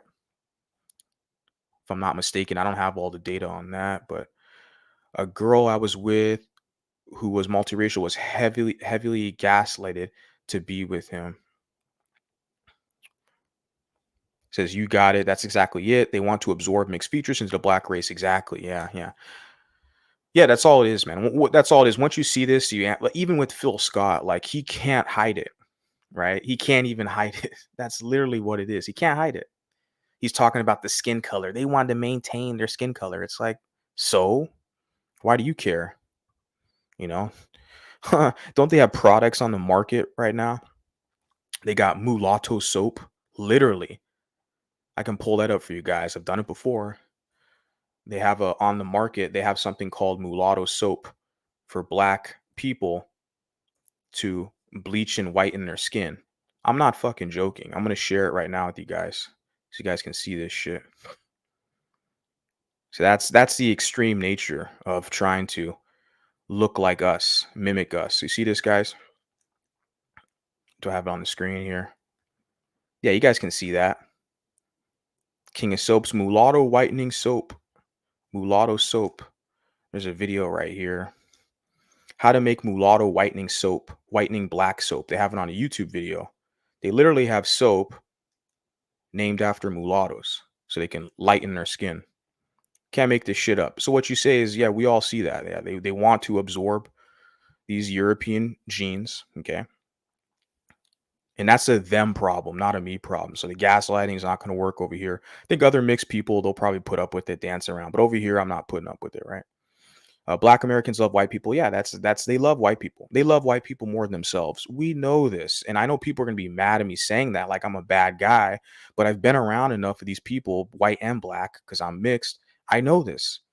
Yeah, black people will always love white people more than white people love them, and that's what the main schism is within Black America. Is that a lot of Black Americans are being pushed out. You have these Latinos coming in from Mexico, and also in the Middle East, people are coming in, and even they're replacing a lot of Black Americans, if I can use that term loosely, replacing. They're just bringing in other groups, like even in Africa, continental Africa, and in China and the Asian world, etc., to where everything's becoming more competitive, and the white population in America, European Americans, they're not dependent on the African American group as a labor class like they were before the 1960s. It's not, it's not, that's not where it is today. So that's what the Black Americans' problems are right now. They don't hate white supremacy. They love their massa. They want their masses acceptance more than anything. They just want a better position under their masses system, and they internally hate us, biracials, mulattoes. They will forever, I'm not saying all of us, but they will forever gaslight us to identify with them because they want to use us to get closer to white people. People are going to say I'm bad for saying that, but I'm one of the guys who's kind of figured it out. And I trust me, I haven't figured out everything, but I think I'm pretty spot on. A lot of my audience, supporters, etc., will agree with me. They might not like my delivery. They think the semantics are off. I could, word it differently, but this is very real. We see this. It's an obsession they think and talk about every day. Yeah, the issue they have with all the pro-blacks and all the social justice and all this crap is that they love white people more than white people loves them, and it hurts them because of that, right? And put here, or classic tale of the, but white men said one drop. I'm like, bro, I'm literally white and I don't give a fuck about the one drop rule. Yeah. They love the one drop rule because it serves them. It doesn't really serve white people, right? It from I mean, if on the extreme levels of purity, for sure, right? They don't want to taint their genetic pool. They want to keep it this self-preservation. They want to create a family, a community of people who look like them. I get it. But it doesn't make sense. Like for them, they would want more people to identify with them, right? Like you see with the Chicano or Mexican population, or even Middle Easterners. Because I have a Polish student, okay, there's a white man from Poland who I I tutor him in English, and according to him, because I was telling him the different immigration dynamics in the United States versus in Europe for him, because they have, a lot of Arabic people and other African people are trying to penetrate into Europe and go into Poland and stuff. And the Poland, they're trying to defend their borders. They're kind of one of the more stricter ones, where other nations are letting all these Africans and Arabic people into their country, like England and France and stuff like that, Germany. Or Poland, they're kind of like forcefully like, no, we have enough doctors and engineers, we're good. And but he was saying how like a lot of the Arabic people who go over there to that country are they're not like the smartest people. That was his opinion. Or that they're not like, yeah, they're like doing average jobs and stuff like that. But I was saying it's interesting because in America, like people who come to America, if they're from like Iran or Iraq or Pakistan or something like that, in the country out there in like kind of the Middle Eastern region, like these are like some of the smartest people in America, honestly. Even they had two presidential candidates are from India, right? I think Nikki Haley, she's born in America. Her parents are from India. Kamala Harris's mom's from India, and then Vivek Ramaswamy. Yeah, he's pretty sure he's born in America because he talks and sounds just like the average American. Vivek, let me just do a quick fact check, see if he's born in America, because he sure as hell sounds like it. But yeah, he's born in Cincinnati, Ohio. Yeah, so he's an Indian man, right? American, okay, American Indian, because he's definitely proud American. But I'm pretty sure his parents are from, if I can look at his profile, his parents are from India, right? Vivek Ramaswamy. Let's see. Yeah, whatever. Okay, regardless, I'm saying is that those people from that region, they come to America and they're typically the smartest, some of the smartest people. They're business ownership, home ownership, and other kind of factors that they excel higher than a lot of other people. So I kind of went off on that tangent there. You put here, hey, shout out to all you guys for your engagement, your comments and stuff. I appreciate that. Keep me up tonight because it's late. I got a lot of stories about this type of stuff. And if you put it in the content, you'll definitely have people who will want to tune in and listen to that for sure. Mulattoes must love mulattoes. Creoles still marry each other to maintain their culture. Yeah, definitely.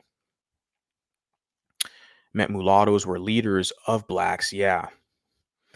Yeah, I think that black people need their own like leadership from other blacks, but like I said, I feel like a lot of them in America, specifically in America, they kind of prefer white people as leaders. I feel like I mentioned a sports analogy, military, even law enforcement, in business in some regards, a lot of regards, and then yeah, I just see it in the sports world, all these alpha male, supposedly alpha male black men, whether it's Mike Tyson, these boxers, even basketball coach. Wasn't Michael Jordan's what was that cat's name? He coached Kobe Bryant as well.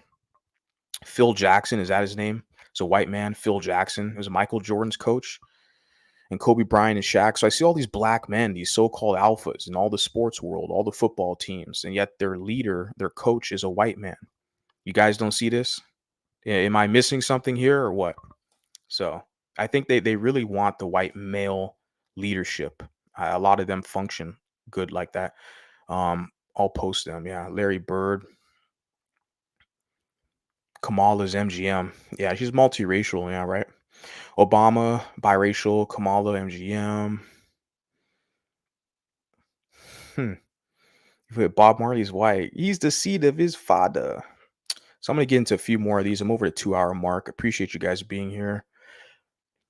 In sports, they need white men to strategize, plan for them to act. You hit the nail on the head with that. That's really what it is. Let me read that again. In sports, they need white men to strategize, plan for them to act.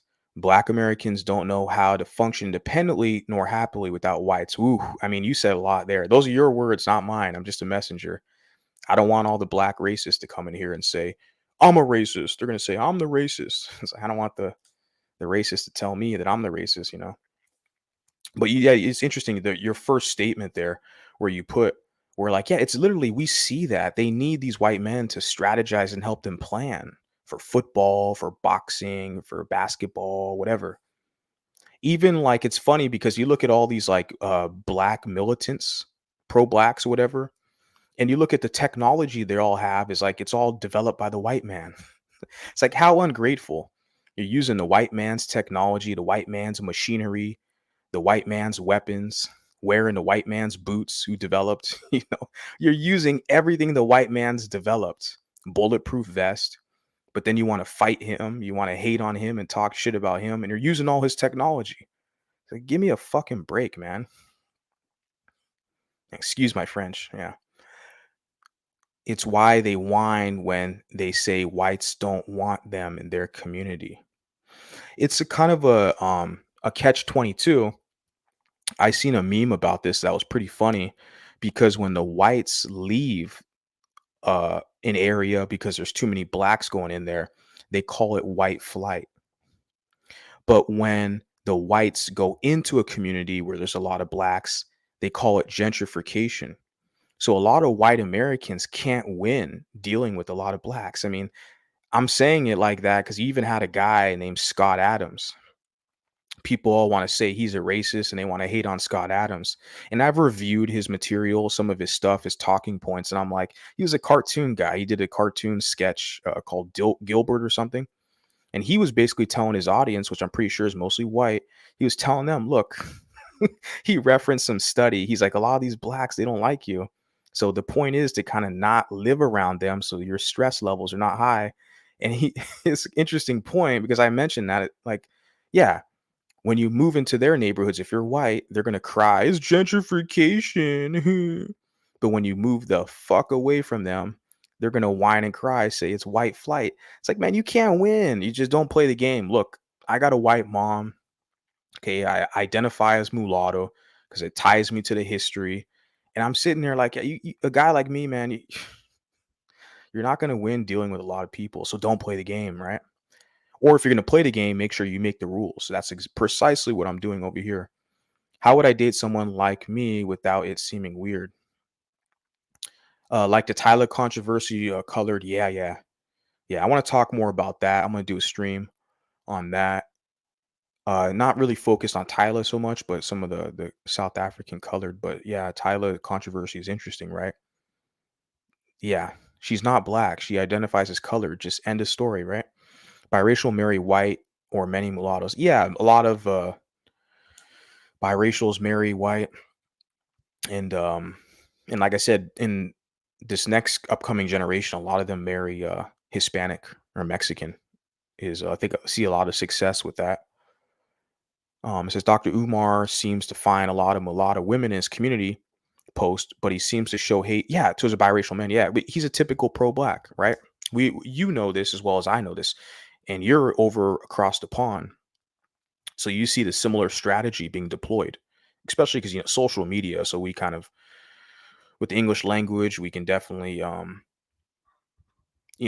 transfer this information. That's why I'm trying to connect more with the Pardos in Brazil, but I'm learning the Portuguese. It's definitely a barrier, but we see the same strategy. They want to demonize and vilify the men, but they want the women, and he has a lot of women, a lot of mulatto women who want to be down with the hood, be a sister, be a pro-black and shit. Like I find that a lot more like the liberal virtue signaling with the women. And I know that here in America with some of these damn biracial groups, I say damn because it's like, well, so-called biracial groups, and you have some of them, they have mulatto women who run the groups, and it's like, yeah, it's just the virtue signaling and the liberals, and it's like they're still like pro-black in a lot of ways. Not saying all, but I see it where they want to like serve another group's interest. So a lot of them, yeah, they'll be able to fit in with guys like Dr. Umar. I'm just kind of calling it like I see it. I know people are not going to like that. Latinos say the name mulatto means donkey mule. That's the only group that I've heard negative things about the word mulatto. Spanish where mula translates to mule. Well, like I said, any of that type of stuff gets blocked over here whenever I hear that type of shit. So Rihanna made the majority of her money from her cosmetic company. Yeah, I heard about that. Not her music. Yeah, beauty. Same thing with the gender. The Kendall, is it Kendall Jenner? One of the Kardashian ladies, right? She has a beauty line. Yeah. The cosmetics. Yeah, it's a big market. Yeah. Her because I don't know Rihanna's music. I don't it's her music's marketed for women, right? Same with Jennifer Lopez. Her fragrance made her more money. Oh, interesting. Yeah. J Lo. Yeah, her money came from the fragrance and stuff. Interesting. Yeah. You need to actually study all the mulattoes that you mentioned. They all claim to be colored, aka black. Every one of them. You need to actually learn real A history. I don't have to learn shit unless I want to learn it. How does that make me sound as an academic? I don't have to. Well, it's like shit. I'm the boss over here. That's why, baby. This is mine. I'm the boss, right? You can't come up in here and question the boss. Let me see. I don't want to be here all night. But I was gonna drop the link. Fuck that. I'm gonna get out of here soon, man. I'll do another stream this week. I'll drop the link if someone wants to jump up here. But tonight I don't have the mood for it right now. What I meant with Tiger Woods is that he is biracial and they tried to claim him as black. Once he said, yeah, they tried to one drop him. But see, when he's winning the championships, oh, he's black, he's a king, he's from the hood. But when he has controversy with his white wife, or when white people are not looking at him so favorably because he's losing, right? Then all of a sudden, oh, he ain't black. He ain't even black. Right? That's how the game works. When you're winning, you're doing good, like Patrick Mahomes. Oh, he got a black dad. He a black man. Patrick Mahomes. When Patrick Mahomes starts losing, I don't wish him to lose, but I'm saying if he does start to lose, then all the same blacks. Oh, he ain't black. He biracial. Yeah, we know the game, right? A red pill YouTuber called Myron, who is darker skinned. Yeah, he's like Sudanese, Myron, like Arabic Sudanese. I know him. Yep. Often called black by creators who called a Middle Eastern Caucasian, was doxxed for criticizing black women in his podcast. Yeah, I know Myron Gaines. Yeah. Yeah. He actually, because he was doxxed for being like he quit his job working for the federal government. I think he worked for the FBI, and he quit his job there to be a full-time YouTuber. He was making more money with the super chats and shit in a social media business than he was working for the government as a informant, I believe, FBI agent. But it's funny with him because I saw he has a channel called like Fed. I don't follow Fresh and Fit. I used to watch them when they had like 9,000 subscribers. Like this was 2020 when I first heard about them. And I watched them for a bit, but I got tired of that show. All they did was bring on like hood rats, OnlyFans chicks, trashy chicks, tattoos, smoking cigarettes, just a bunch of random hood rats. I was like, these are not the quality of women that, I would want to invest in or pay attention to. It was like the format was the same, but there's so many simps out here that, it appeals to them, but they appeal to a younger audience, the Fresh and Fit podcast. But what I'm saying is Myron, you mentioned him here, the Sudanese, that he's Arabic and black Sudanese mixed guy. He was doxxed, right, for being a Fed agent. But it's funny because he was able to turn that into a positive. He created a YouTube channel called like Fed Knows or something like that. I saw where he asks like he answers questions about something like that. Like he does like crime reviews and stuff like that. I forgot the name of it. I'll probably put it in the chat or share it. I don't even want to give promotion for that, but no, yeah. He was doxxed and he turned it into a positive thing, which I'd like to see that, right? People kind of work through adversity. When someone tries to destroy your reputation or slander you, you're able to take that, turn it around and build upon it, right? So I really applaud that. I think that's something that men should look into and try to embrace some of your deficits and turn that into something that can be fulfilling, or that can actually help people if you can do that. A YouTuber called Zanji is also making videos on Somalis and how they're anti-black. He makes live streams. Yeah. Yeah, see, that's like they have a lot of stuff going on with them, man. Especially here in America, like we know a lot of these black Americans are racist and black supremacists, and they're used to gaslighting biracials, right? But now they're gaslighting Somalians, they're gaslighting Nigerians, people from the Caribbean. You look at Tariq Nasheed, he's a pro-black, married to a mulatto woman, biracial, right?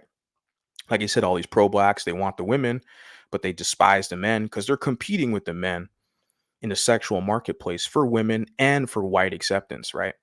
So they're competing with you. They'll try to pretend that they're your brother, they're your friend, you're part of the group, right? But they're secretly always competing with you for social status.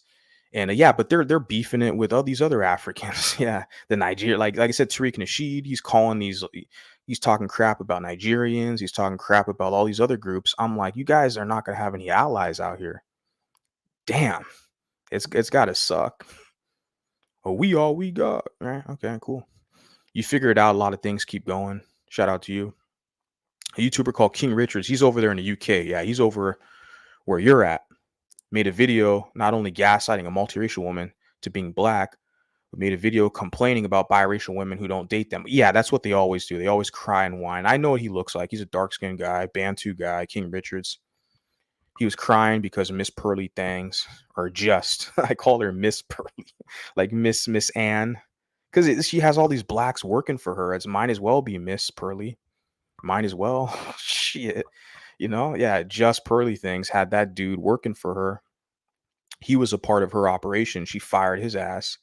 And there was a big kind of scruffle on that whole ordeal. I saw some of it, but that's all like the red pill space and bullshit. All those talking points have been mentioned over and over and over. It kind of gets old and redundant, right? So I don't follow any of the red pill shit.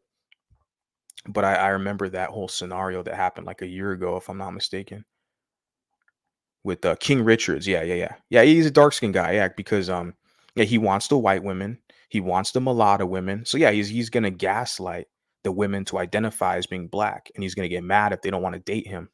But he doesn't give a shit about the biracial men, right? No, he's competing with you. He's competing with the mulatto men for access to the women. Yeah, yeah. And it's sad to see a lot of mulattoes who get punked by these guys, right?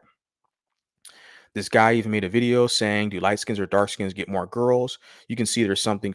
Yeah, they've been doing that for a hot minute. Especially with the younger generation, the Z's. I don't know. I think you might be a Generation Z. I'm a millennial in my 30s, and I notice there's a popular trend. They do that in London, and they do that in some places out here too. I think I've seen it in like Tokyo. Typically, you have like black guys. They get their little cell phone and their microphone, and they ask women, do you like black guys, do you like light skinned guys? Yeah, that's the only group of people on the planet who do that shit. I don't see white men asking random women on the street, do you like white guys, do you like white guys, right? Do you see Asian men or Arabic men do that? No, it's always the same sample population. It's always black men asking random women like their preference and what they like. But you look at the illegitimacy rates within the community. And so you're like asking these women like what they like or prefer. What is the end result? Do you have functional families? Are you building civilization? Like, are you, you know, are you like asking these women about their preference? Like, what is it? And then, 10, 15 years down the line, and you got a bastard kid, okay, mixed kid, biracial kid, okay, trying to find some purpose. They want to continue that cycle, right? My whole position here is to let these mulattoes know you have a history, okay? Your best option is to connect with other people, learn the history, build a level of cohesion, okay, and understand. And you have to challenge the rhetoric. When you have guys like the video I did with Phil Scott, Dr. Umar Johnson, all these black supremacists, okay, who want your genes, they want to absorb your genes, they want to be closer to the white man, so they want to use you to get that, okay? And a lot of them are going to put a target on your back. They're going to gaslight you, okay? You have to challenge it. You don't have a choice. You have to. I feel like a lot of you guys are going to Get the point. Shout out to Telling Stewart. Appreciate you being here. Cool, guys. That's it. I know I'm going to get a lot of haters who are going to hate the commentary. So I look forward to seeing your guys' comments. And it's getting late. So I'll see you guys next time. Peace.